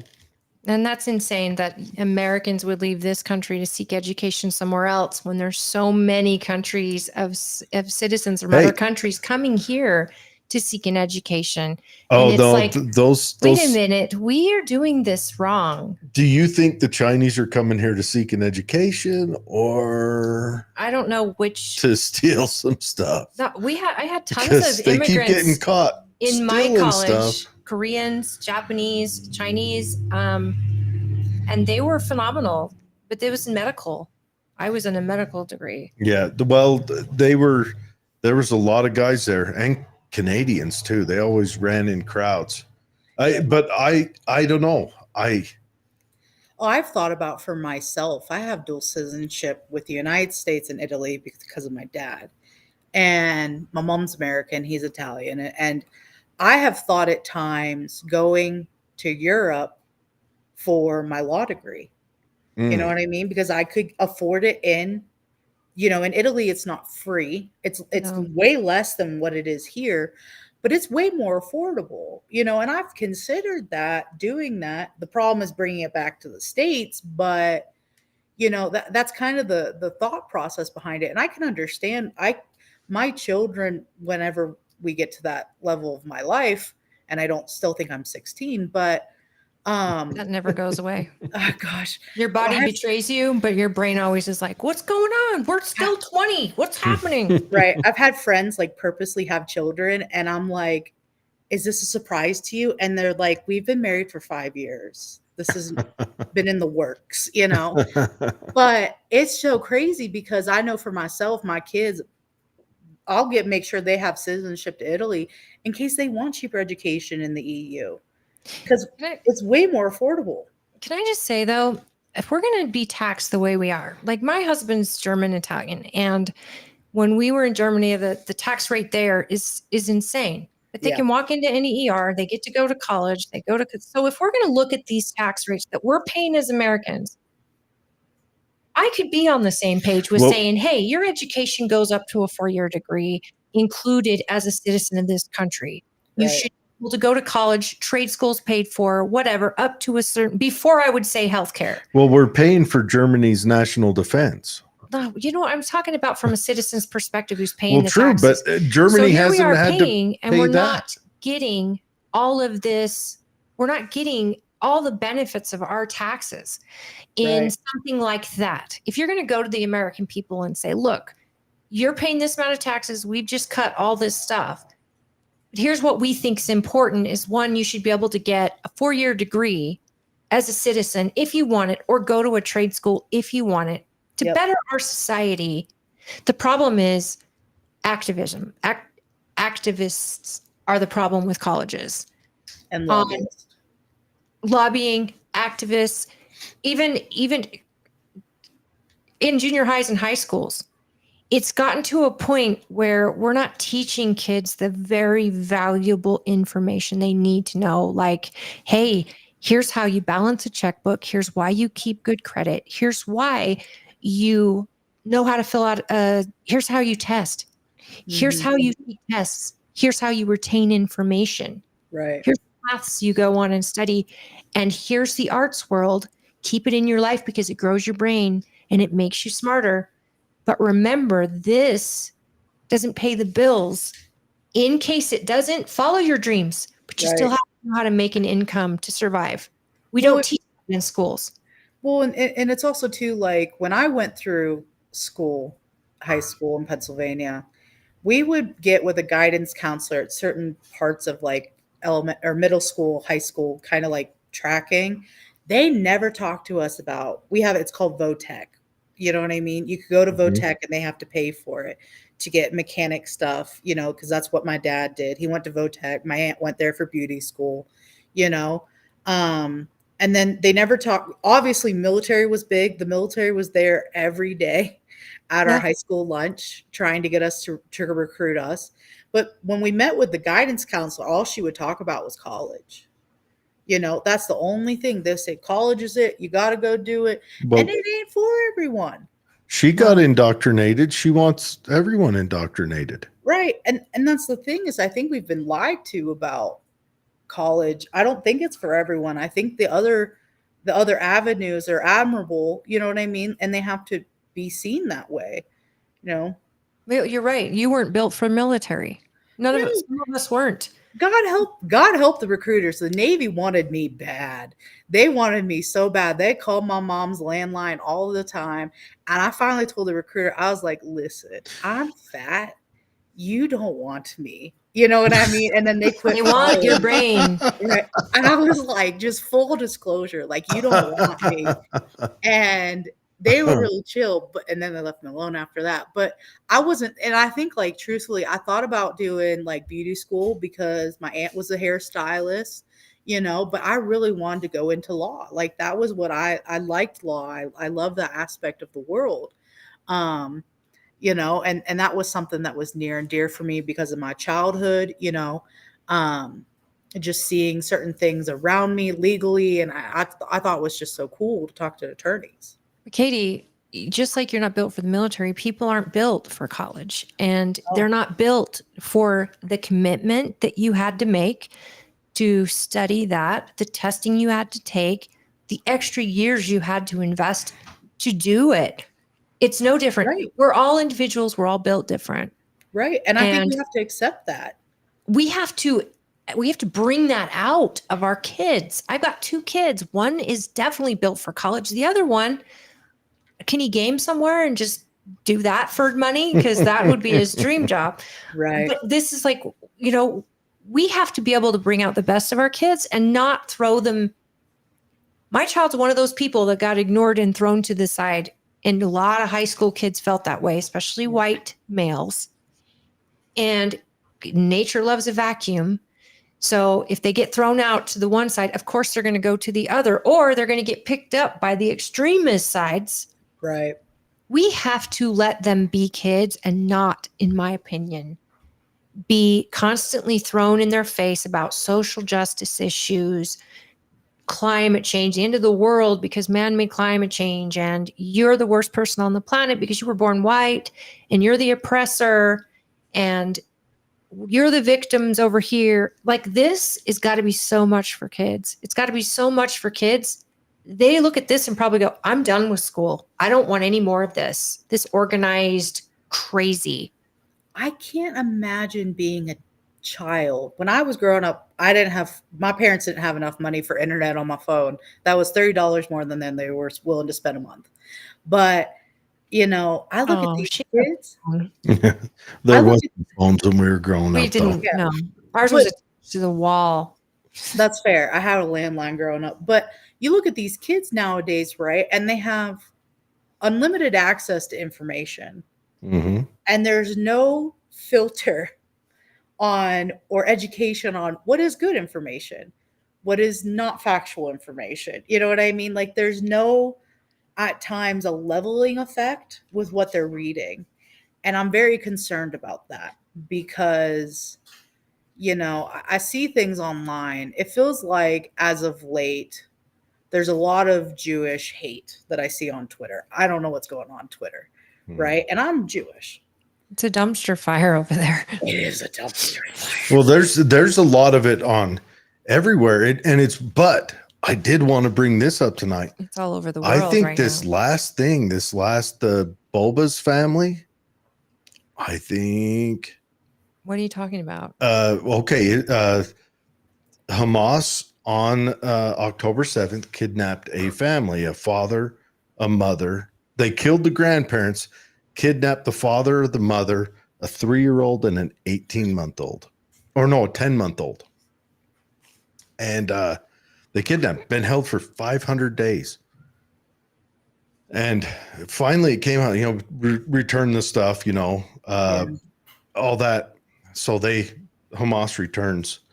The father's still alive, the babies are dead, and the mother's dead. Well, first they return To the a garbage. different with them. body for the mother, and they DNA test, and this isn't the mother. And so, our bad, Yeah. And then they returned the children. They're saying they were killed in an Israeli airstrike. Well, an international, like a kind of Red Cross, a neutral party, did an investigation on the bodies. What do you call it? Forensics. Yeah, and they were strangled and then bludgeoned. They died from strangulation, then they bludgeoned them. Lord And have This mercy. is horrible. but it is horrible. But what they did is, you watch the videos of Hamas returning them. They had parades parading these baby caskets. And I think right now, anyone supporting Hamas, I mean, you still got the Looney Tunes like Hassan Piker. I mean, In colleges all over yes, this country. but it's dying now. It better be. It's that support is going away. What is that like for because- you as a Jewish American Italian Yeah.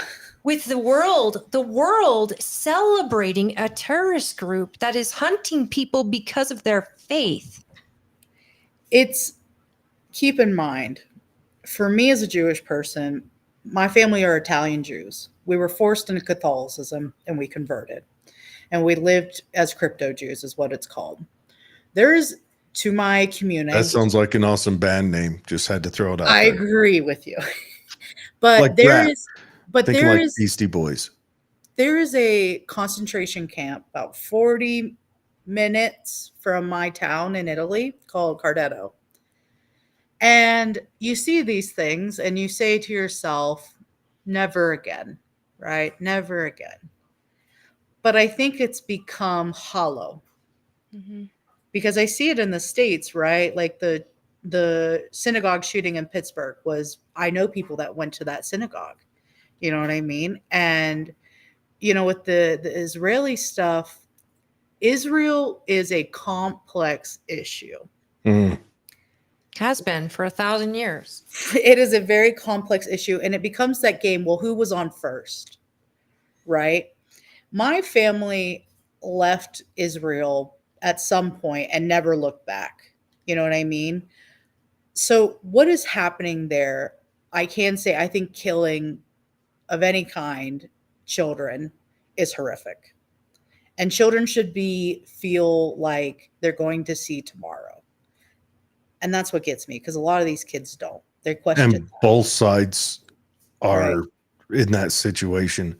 Right. But now, But I will say, as a Jewish American, I think that struggle that is happening there is giving allowances to individuals outside of Israel and outside of Palestine to target Jewish people internationally as we are the we are the oppressors. You know what I mean? I have no connections to Israel.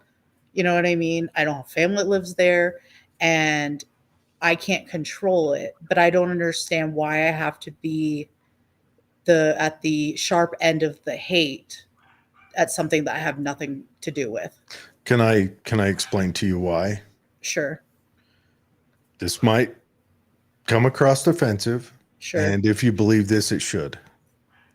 The same reason that young white men have been called evil, it's the DEI progressivism.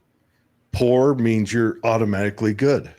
And if you have money, if you've got success, you had to be evil to get that, right? The Democrat Party has been preaching that.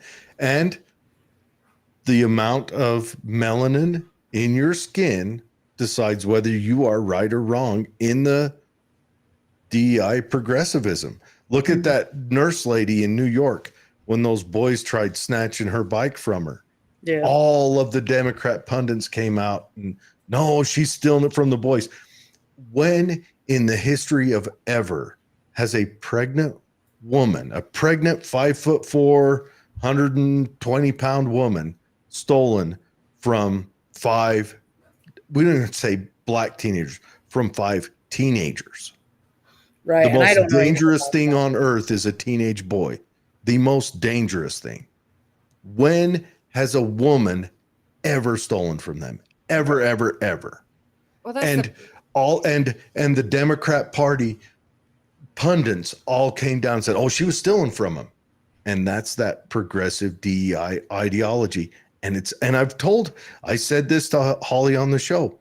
I said, Israel's not going to get the support on this. No. Because the party that the American Jewish people has most often supported and boosted up has turned their back on any kind of meritocracy and legitimacy in that area. And I think you're seeing a lot of Jewish people vote for Republicans more. You know what I mean? Because it's like, and because for them, they feel, especially right now, they might feel ostracized by the party, because although I don't have Jewish relatives or that are in Israel, they do. Some people after the law of return, many of them went to Israel. My husband has family there, and so I can understand for them because it's a more personal matter, right? It's my Aunt Betty lives there and she's being affected by this, and the American policies aren't supporting her. I can understand where that mindset would come into play. But see, I'm not Jewish, and I have been to Dachau in Germany, and that never forget and never again, and all of that. Rings so strong in my heart that just hearing about it disturbs me at a level that this is just a moral issue. Yeah. Yes, I understand Palestinians feel like they're also not being heard, but they're not the ones getting bombed every single day, that there has to have a missile defense system to protect the borders. And Israel is willing to live side by side. They're not. They've invited Hamas to run their government. And I'm thinking, at what point do we just say, whoa, whoa, whoa, you don't hide behind schools and hospitals and shoot bombs at the other side and not expect bombs to come back and all of this. And then you've got kids in colleges marching, demanding the blood of Israel, meaning Jews. Yeah. In real time, in 2025, people, either they forgot or they were never taught. Oh no, how serious they were taught the progressive stack and what happens with fascism, real fascism. Well, that's the thing is, like, I don't believe for a minute Benjamin, their prime minister, would live side by side with Israel. No, and you know what? Since the 90s, it's documented that he's wanted to take them over. Not just, but the early Israel was quite brutal to the Palestinians. Like you said, it is a complicated issue. It's a they are a people that was conquered. They are 100%. And Israel received all the support.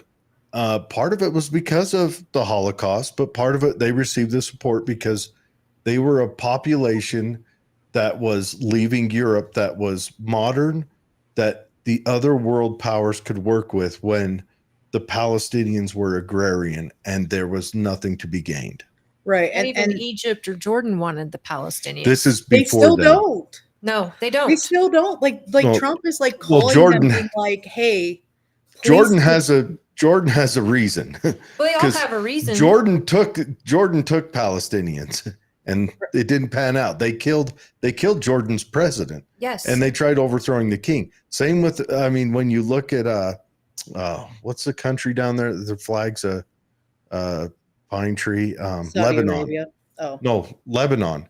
When you look at Lebanon, I mean, the same thing. The Lebanon civil war essentially was started by Palestinians. That's the Right. thing, is they don't want them, and they want their homeland. But this, we've got to call terrorist groups terror. And if it is Mhm. Netanyahu who's committing the terror, we got to call it out. yeah. And I Like- think he's a part of the problem for sure. But then, this is insane. Israel is giving 700 plus prisoners for 3 hostages. Right. In what world is this okay? Well, because Israel on the stack is more civilized. But what was the prime minister of Israel? It was I think the third guy. He's the one who had the plan, and It wasn't my girl, Israelis Golda have a Meir. prejudice in them. What was it? I said it wasn't my girl Golda Meir. No, it wasn't Golda Meir. She was, she was an impressive lady, but Super impressive. he said, let's make them so wealthy they want us to stay. Mhm. And Israel had to get rid of him. And that's too bad. He said, let's go build industry in Gaza that's theirs. Yep. And had they gone with his plan, we'd be staring at a whole different world. Well, Trump Right. has suggested the Gaza getting outside influence to build it up, like Well, another Really? country and whatever. I don't think it's the worst idea because it benefits Palestinians. It's jobs, it's homes, it's development. you just can't give them money though, because No, we've they have seen to how they earn- use it. Yes. I'm very curious to see how the Gaza thing shakes out with the Trump administration, because it was crazy when he said, we're just going to take it over. And his chief executive was behind him and her eyes got the size of saucers, because Yeah. apparently not on script for any of that, because that's going to come questions that need obviously filtered out. I don't think, especially and when you're that's it. I don't reporters. think he meant we're going to go conquer it or He take goes- it over, but he's like, the big kids are going to handle this. He goes hard, doesn't he? That's what I He love about does. Trump. I love about Trump that you know what he's thinking, because he will he'll send a tweet out from the John at 2 a.m. That's important to me. I want to know what's in my president's We mind. have a troll that usually chimes in. Hi, Percival. Yeah, Percival. He says, how you guys like Orange Jesus so far? Percival, He As a- trolls our show and as a person wouldn't be who a show without me mentioning him. So. as a person who is unhappy with the government, because the government only does one thing Yeah. only, and the government turns gold into shit every time. The government has 0 successes on the board, Right. and so I like this chaos that's in there. I mean, this is the great reset from Davos, except in the right way, where the government will own nothing and will be happy. I feel like Yeah. we're winning. And I feel like how Dems felt after 2020 For sure. when their person won and they were excited. And all of us are like, what the hell's going on? How do we lose Right. the election? And there's this chaos that was happening. Is it fake? Was it cheating? All this stuff we were going through with confusion and chaos.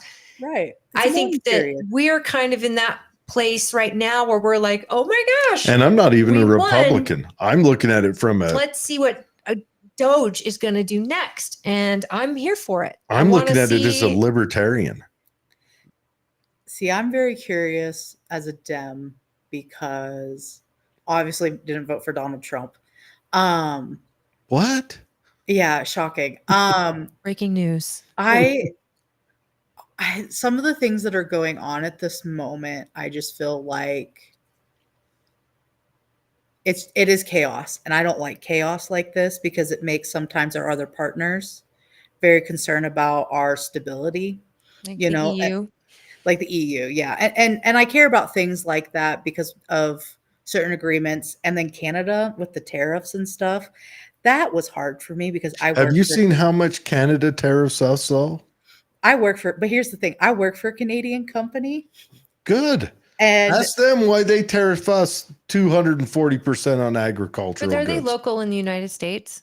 yeah, they have headquarters here in the If States. they're here, they don't have to pay tariffs, right? No, and the product we do doesn't cross the border. So that's fair. If you're going to have your business in the United States, you shouldn't have to pay tariffs. Totally fair. The thing is that when we have a president basically trolling Canada, saying you're going to become our 51st state, they take it to a whole other level of personal, and they get not scared, but they're like, have you ever seen a hockey game? Oh yeah, I saw the one where they booed the national anthem, and yeah, don't boo the U.S. Boy, you get waylaid and beat. Of course, they did come back and beat us at home, so it's true. But the thing is that they take it like very personal, and for them, like our relationship with them is very important.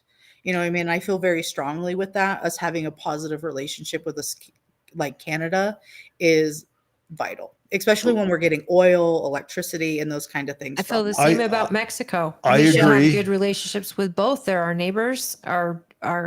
We protect them. They protect us. They're our back. They have our back. I agree with you on all that, but being judgy though from a distance sucks. We can't have unequal agreements. Granted, I can settle for a little bit of unequalness because we are more prosperous, and we're not communist, and we don't have Trudeau ruining our economy. So we can have a little unequal, but some of it gets, when you look into the numbers, it is radical. Like it's insane, the tariffs that are levied on us.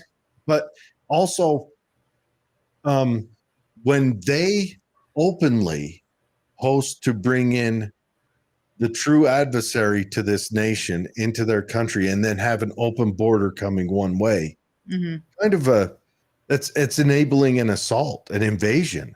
And I'm confused about that. Like if they really want to be tight with us and take that personally, they need to take that personally and say, Trudeau, what are you doing? You know, I know you're Castro's boy, but can you not?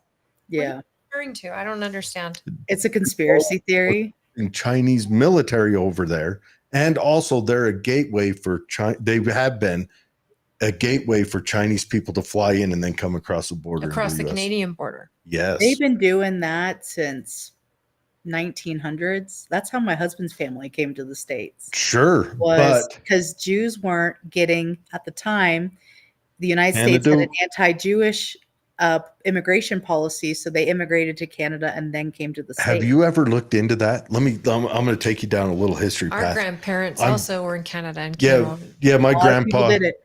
Yeah, they were from Canada, but they were actually from Utah and went up to Canada to build a temple, and then we're related. Yeah, she's my cousin. I didn't know you guys were related. Neither did we until like last year, 2 weeks into our show. Yeah, but let me tell you this little interesting story.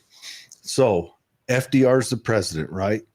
And he has a Jewish guy who is in one of his departments of the Treasury or something. This Jewish guy's a bigwig, right? And reports are coming out about Nazis. Well, okay, first of all, we all know FDR didn't take any of the Holodomor serious. FDR is my second most hated president, maybe third. He's up there. First. He's your first most hated? Who's your first? Oh, that'd have to be Wilson. Wilson's the worst. He's absolutely the worst. Wilson's the worst. Pierce. Huh? Mine's Franklin Pierce. Franklin Pierce. You know who my favorite is? Who? William Henry Harrison. Okay. Best president ever. In Washington for me, but he's going to tell you why William Henry Harrison is his favorite. Because he died in 43 days or something like that. It was like 32 days. But anyways, so he had this Jewish guy. So they had a delegation of escaping wealthy Jews from Germany who came over and had a meeting with him and said, hey, we're being murdered over there. And he was disgusted by him. He thought they were plebs. And he pushed to put the anti-Jew lock on the border. On immigration. Yep. Yeah.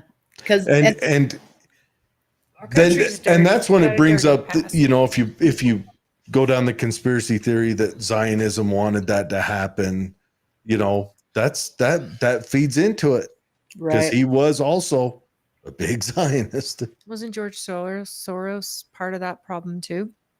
Soros was a child at the time. But I mean, his Activision and stuff. I mean, a lot of this has been against Jews, and Well, he's Soros's deal. What happened to him is he was a young kid, and he kind of hid that he was a Jew, but he was from the neighborhoods there. So everyone blows it out of proportion what he did. I think he was like 13, and he went around and pointed out to the Nazis which house had been wealthy Jewish houses, so they could go rob him.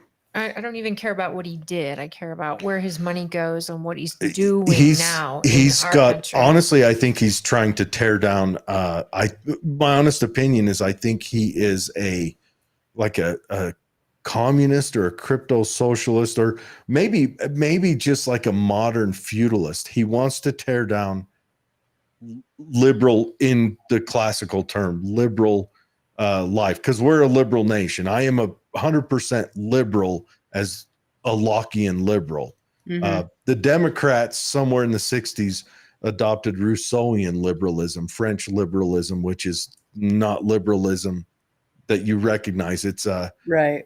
it's state slavery, if you ask me. Socialism. But that's just what it is.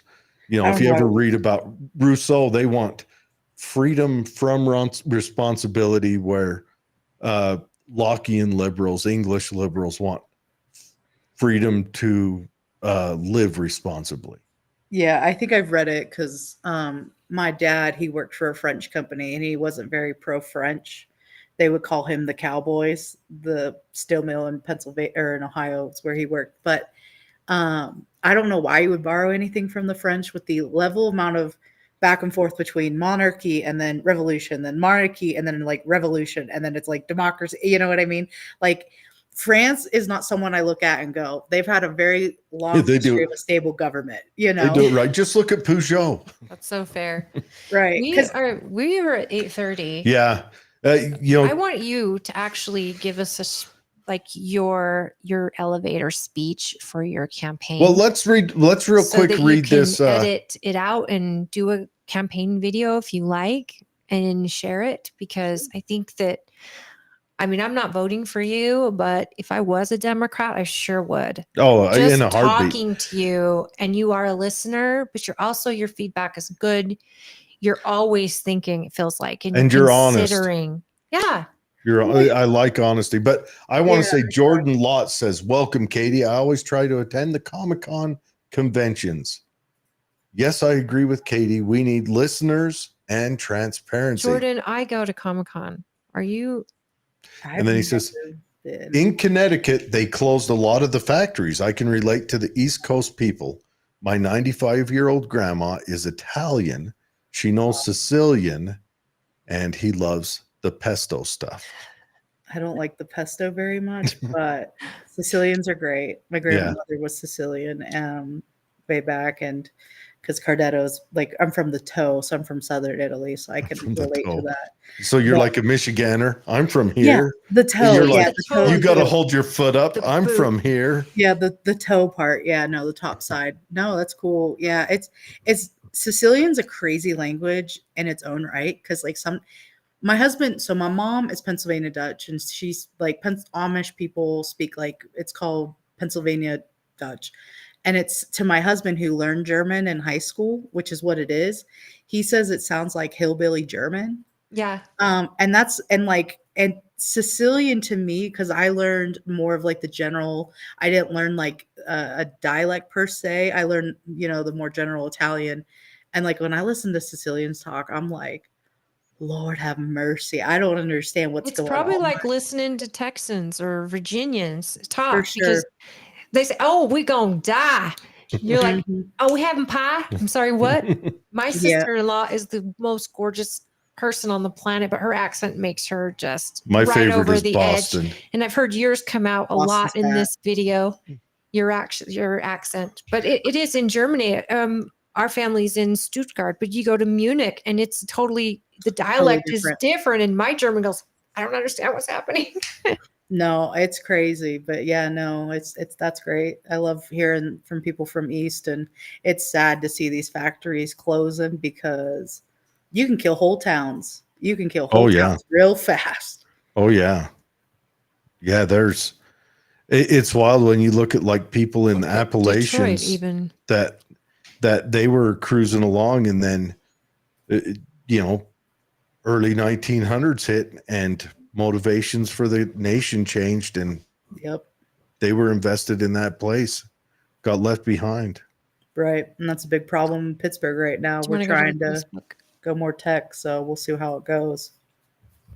Yes. Okay. So, and a couple of Facebook. Norma says your blue collar union people feel like they've been discarded. Support your middle class. I like openness. I like the openness of Trump because I hated backhanded Democratic policies. I think that's where a Interesting. lot of Americans feel like it's not necessarily they're blaming the parties at this point. They're not the party like the Democrats. I think there's a lot of us that are blaming the government. Finally, seeing that we're a bunch of ants in this world, and there's two political parties that are running, messing with the anthill under the whole idea of government. And it's like, wait a minute, no, this isn't how it's supposed to be. Right. You work for us, and all of this has happened, and it's time to say enough. This government is bloated. It's wasting. It's treasonous. It's like policies against Americans and our greater good, and it's both sides are guilty of it. It's been over the course, and warmongering and this putting blood on these policies, and it's like, oh, they're just ants. They'll produce more and we'll have more, and the Right. dollars keep coming in. I think that's where a lot of Americans are, where they're just fed up with the government. And I think too the government only listens to them and hopes to get their vote in some areas, whether it's your senator, Congress, or president, or whoever, and then they're gone. And it's like, well, if you're not going to listen to me all the time in my needs, I mean, you think about like, when the legislative Utah Ledge did this union bill, I mean, and you have union guys in the ledge, you have your Representative Clancy's and others going, please don't do this to us. We're cops, we're firemen. Please do not do this to us. And they were getting calls left and right, and they still voted the way that they did. That's shameful. You know what I mean? Talking about? Huh? Which bill are you talking about? The bill that removed bartering for unions, for public employees. It's going to hurt our cops. I'm not a fan of public sector unions. I don't think you should be able to unionize against your neighbors and your citizens, but that's just my personal opinion. You mean government employees having unions? Yeah, I don't. Police officers have the Fraternal Order of Police. I'm okay with private sector unions. I just don't like public sector unions because it feels shady to me. Like, let's face it, the teachers union, when this Department of Education was formed in what was it, 76 or 77, we were number 1 in the world. We're now number 40 of the 40 they measure. Okay, but she's talking like law enforcement. But even then, I totally believe we need to have someone looking out for our law enforcement, firemen, our first responders, because they are there to enforce law, and that's it. They don't get to graduate from the police academy and decide they're going to indoctrinate a bunch of people. They have to follow the law, and because laws constantly change. I mean, if it wasn't for the Fraternal Order of Police, law enforcement officers wouldn't even have any representative if they're in a shooting. And if you have policy that's going to throw you to the wolves like they have in other states, like Baltimore, Those policies will Sure. destroy an officer. Sure. I still don't think We that they need should some- be they able need to someone to back up. unionize against their neighbors to argue for more money from their neighbors. They're A not, great they're not example, arguing though, for more money. They're just arguing, I don't know, for defense. a great example that I have seen here in Utah where the collective bargaining was vital was the Salt Lake County Police. Aaron Mendenhall bought these vehicles that were tiny as hell. They had roll cages, you know what I mean? Because of the cages, how they're set up, they were tiny and electric. And the Totally union ridiculous. fraternal said, listen, cool that they're electric, but they're too small. You're asking these men who have body suits, you know what I mean, to be in these things for as many hours they're not comfortable. This is their office.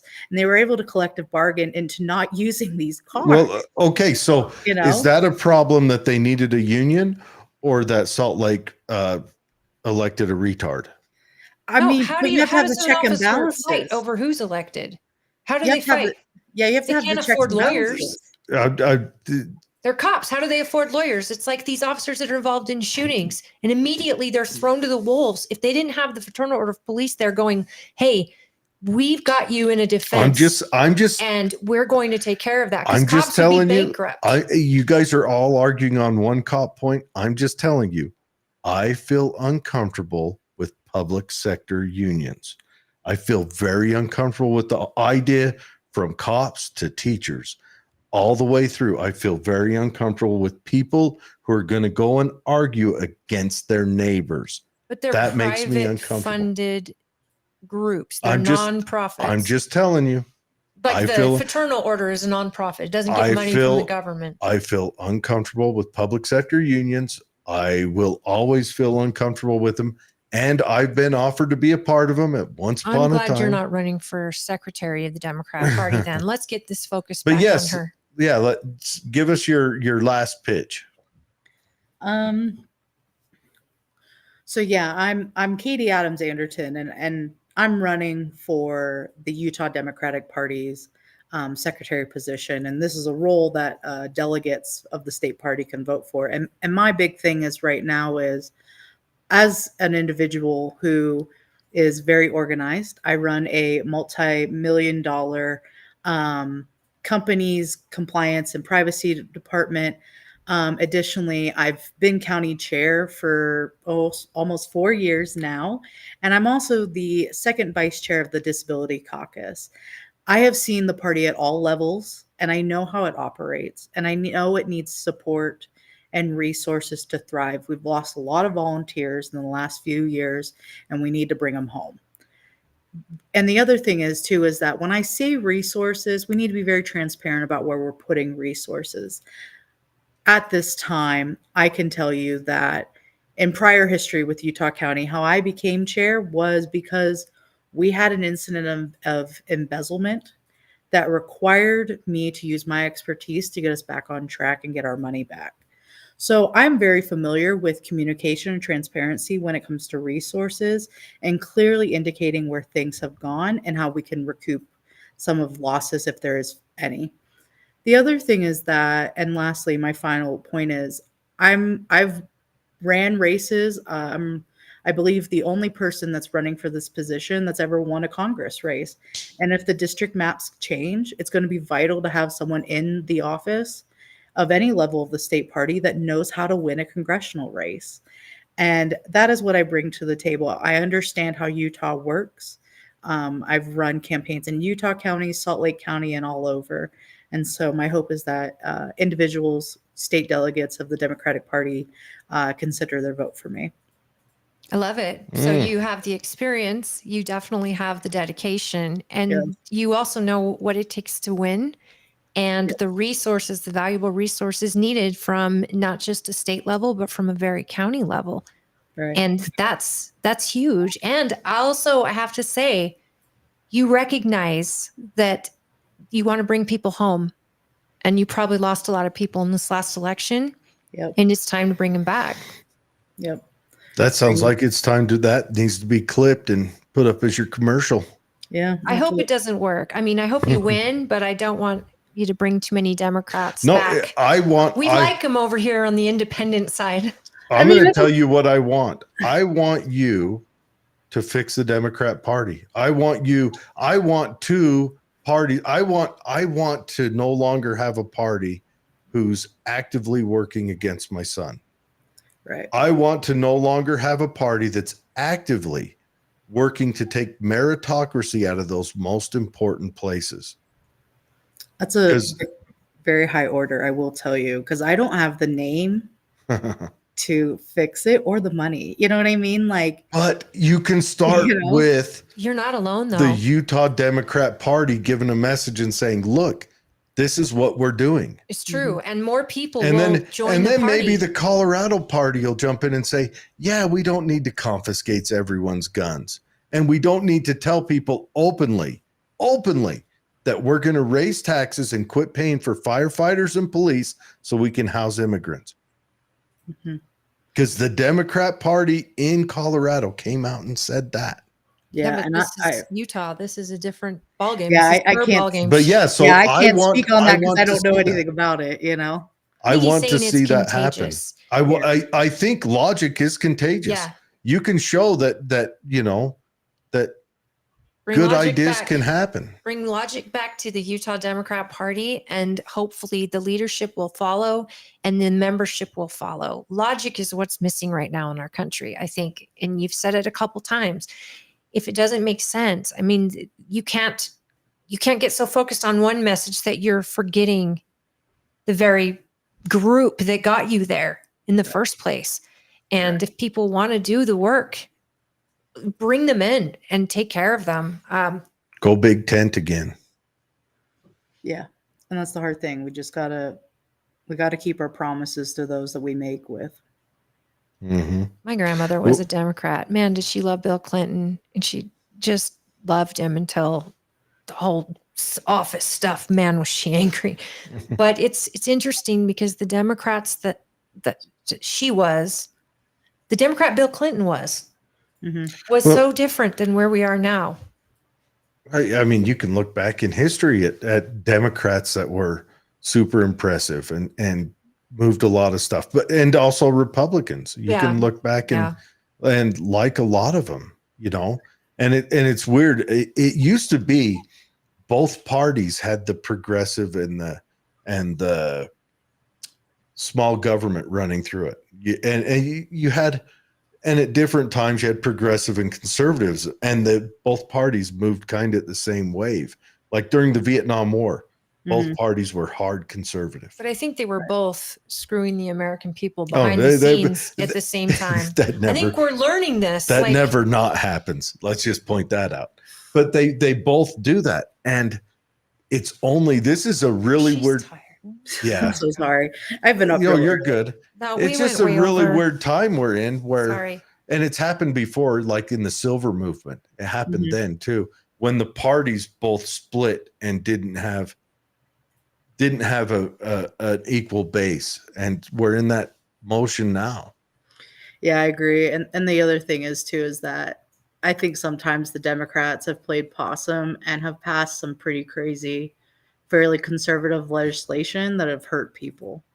You look at like Bill Clinton, some of the bills he passed, like Republicans wish they could have passed, because of how level of conservative they were.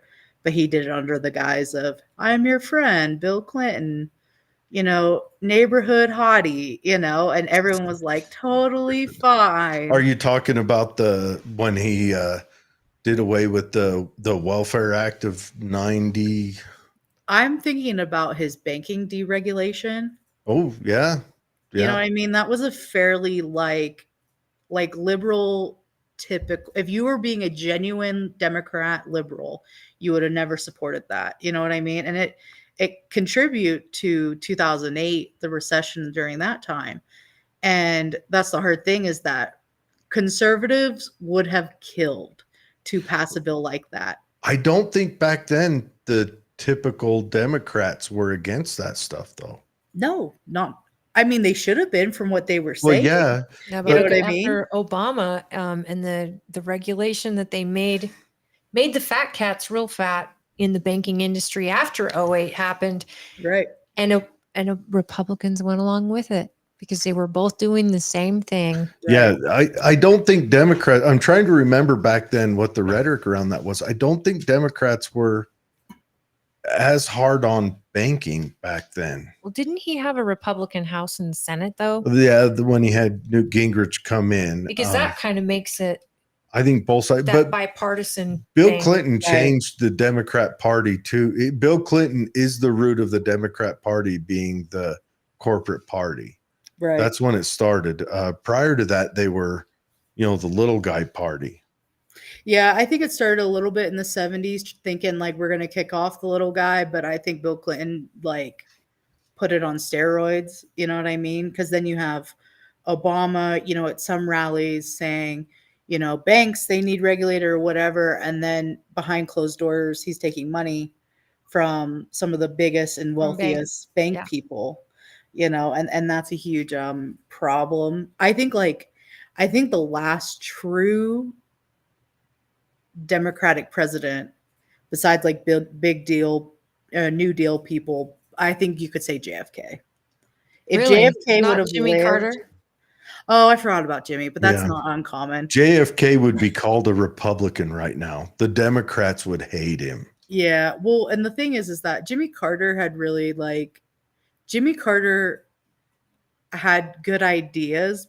He's a good man, just wasn't a really effective president. I also think That's Jimmy fair. Carter was a party plant. Come out of nowhere.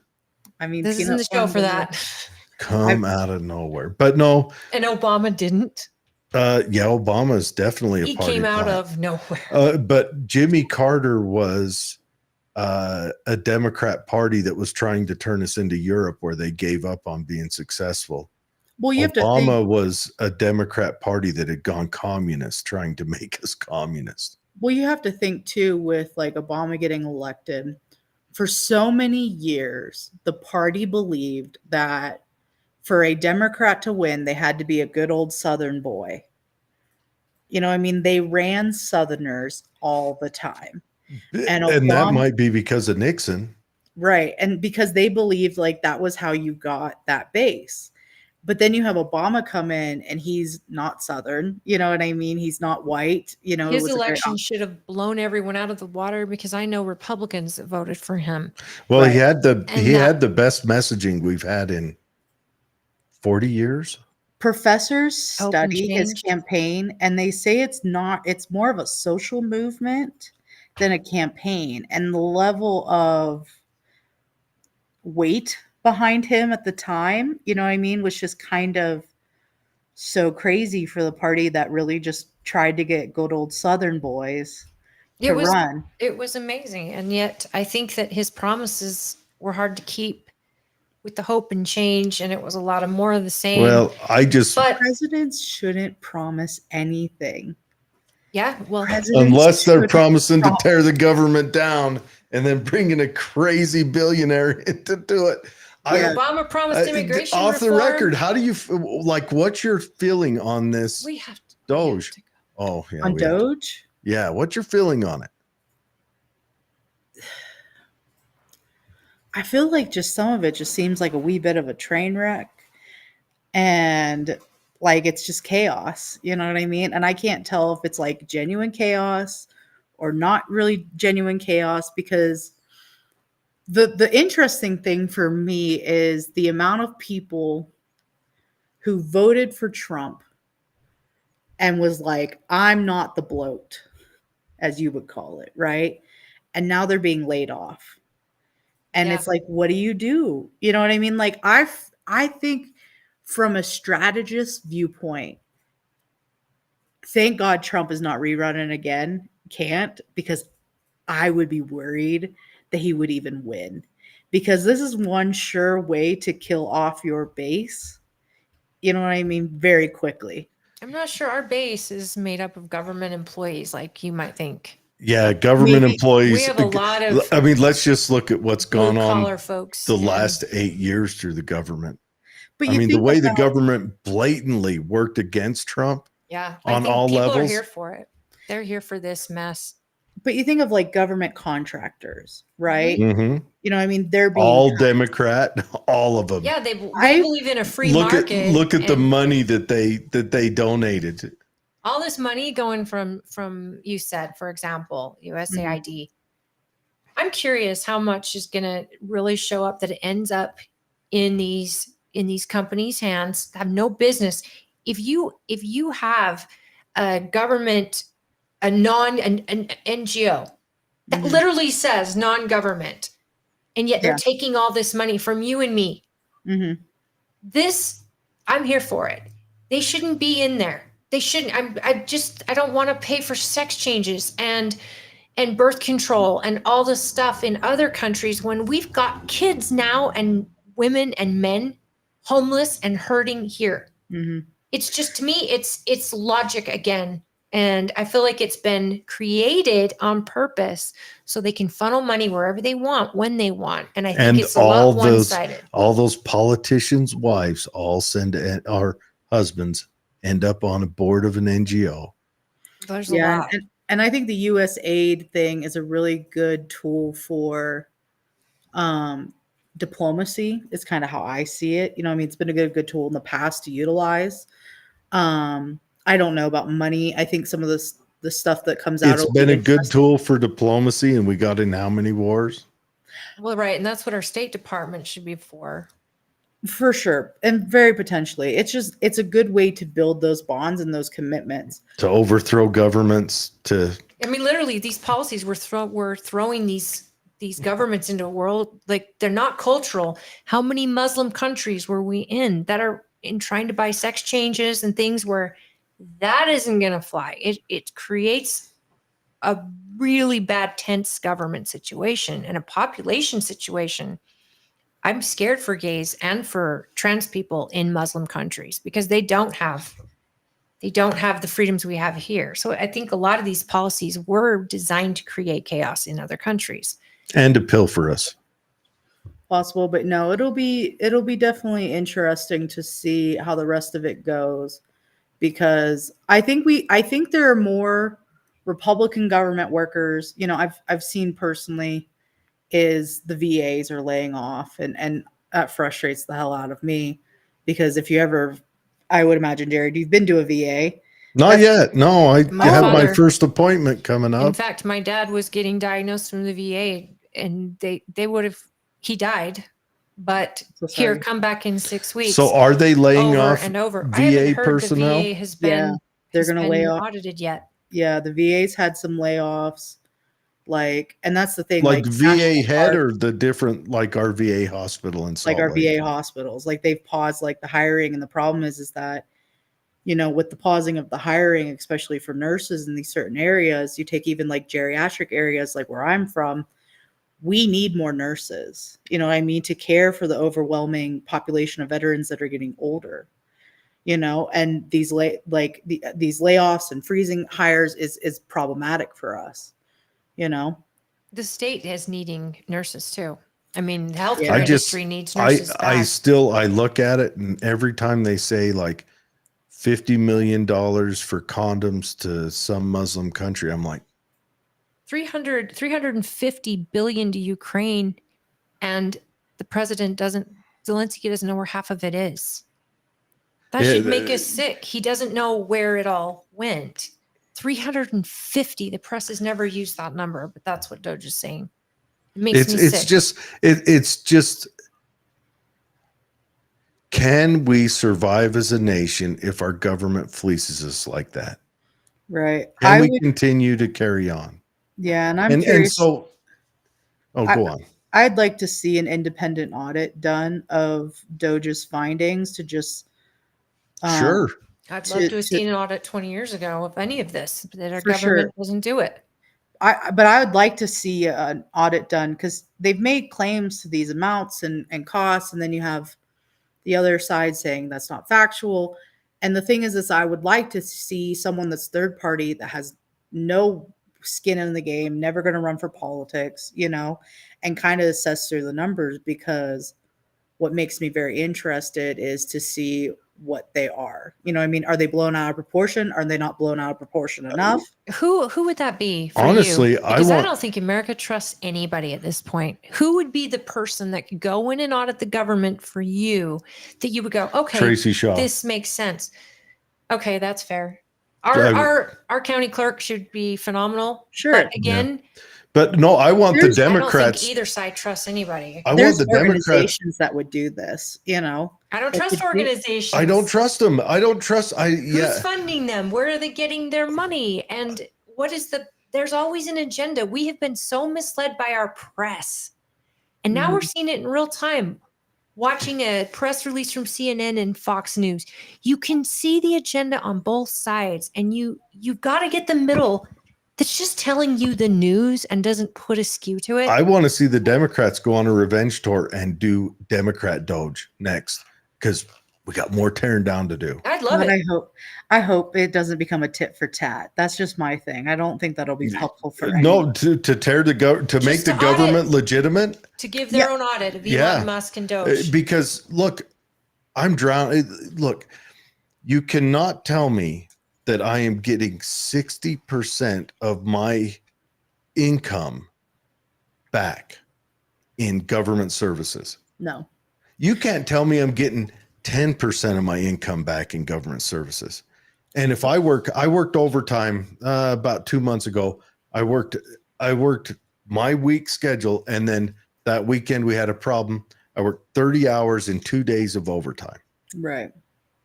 And my check looked the exact same. Yeah. They took like 40% of it. They took their pound of flesh. You can't tell me that that's justified. Well, it's like here in the States, you know, take like health insurance, right? Like my Canadian coworkers, they say all the time how much more money we get because they get taxed a little bit higher than we do. But to be honest, if you take your health care premium and then the deductible you have to hit, and some people have crazy high deductibles. I have a relative that her deductible is $12,000. She ain't hitting that. There ain't no way on God's green earth she's ever going to hit that. Nope. And I think if you look at it, someone in your position, you know what I mean? You're paying this much, but additionally, you're having to pay for these other things. What are you getting out of it? Not much. Yeah, and the Affordable Care Plan, Obamacare did that.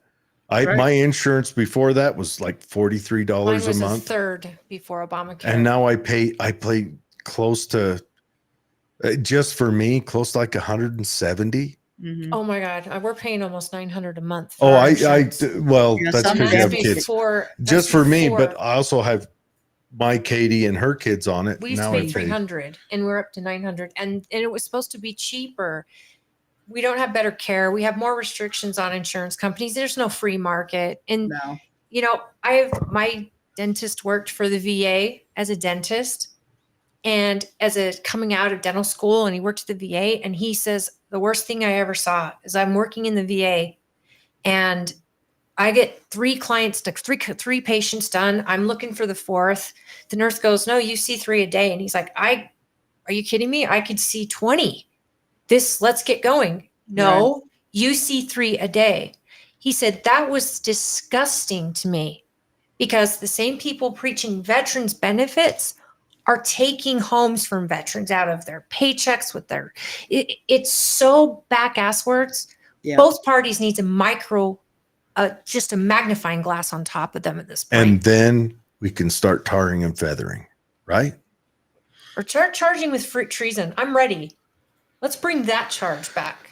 And yeah, I'm ready to go full, 200-year Greece. And when you're done with politics, you get put on trial. I picture cartoon tar and Thank feathering. you. I think you're picturing torture, right? Like real hot. I'm picturing like, oof, Well, oof. like But you're picturing like pouring hot tar on. Okay, yeah, we're we're like in two different worlds. 20% of them survived.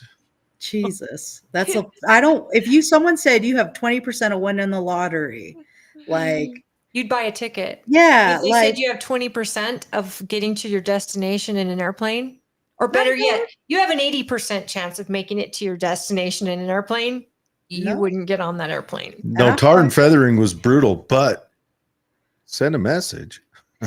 for sure, I suppose. I'm just imagining you because like politics are necessary, and people being educated and being in politics is very important. But I think we have to hold people accountable who don't align to the goods of what is necessary, because so many people get into these positions for power and then themselves, and then it's just a hot mess. You know what I mean? I Yeah. could ramble off the amount of, like, we need term limits, we need age limits, you know what I mean? Like, we have to say, like, hey, if an air traffic controller has to quit their job at 55 because it has been determined that they mentally decline, maybe at 70 you shouldn't be running for office, or 80, you know what I mean? Yeah. Whatever But it you is. also shouldn't be having to wait till you're 70 to get your retirement either. I've got a couple of different ideas. for One, that. we need to have the states decide how much their Congress and senators are paid instead of federally decided Utah in is their what state. Based on the median income of the, I would state. base it Utah on ain't median gonna income. get shit. And I'm on board with they cannot play in the stock market. We'll set up a mutual fund. They can all join, them and their immediate family. I'm talking parents, siblings. That's a sacrifice. It's a voluntary job. When I joined the Army, I had to give up Or some They would just stuff. do a trust account, not where they're right. They can trade I would- individual stocks right now. That should be illegal as And hell. And another thing, and this It's one, 9. this one I'm on board with. You've drugged me into 9 before. She I is know. I'm exhausted. drugging her. And another thing, I'm ready to vote incumbents out, and I don't care party. I agree. I'm willing to start voting incumbents out and just washing them out. I don't care the party of the next person, because I'm voting you out next. Right. It was like Mike Lee being like, I'm only going to be there for 2 years. How- And then all he's still politicians there. say that. Joe Biden. Joe Been Biden. in I there my agree. entire life. Nancy All- Pelosi. All politicians say that. All of them. Yeah. But they get the greed, and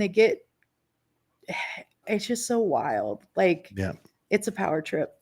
Katie, you're outstanding. If I ever join the Democrat Party, I'm going to vote for you to do whatever you're doing. And I will make sure you promptly go to the dementia home.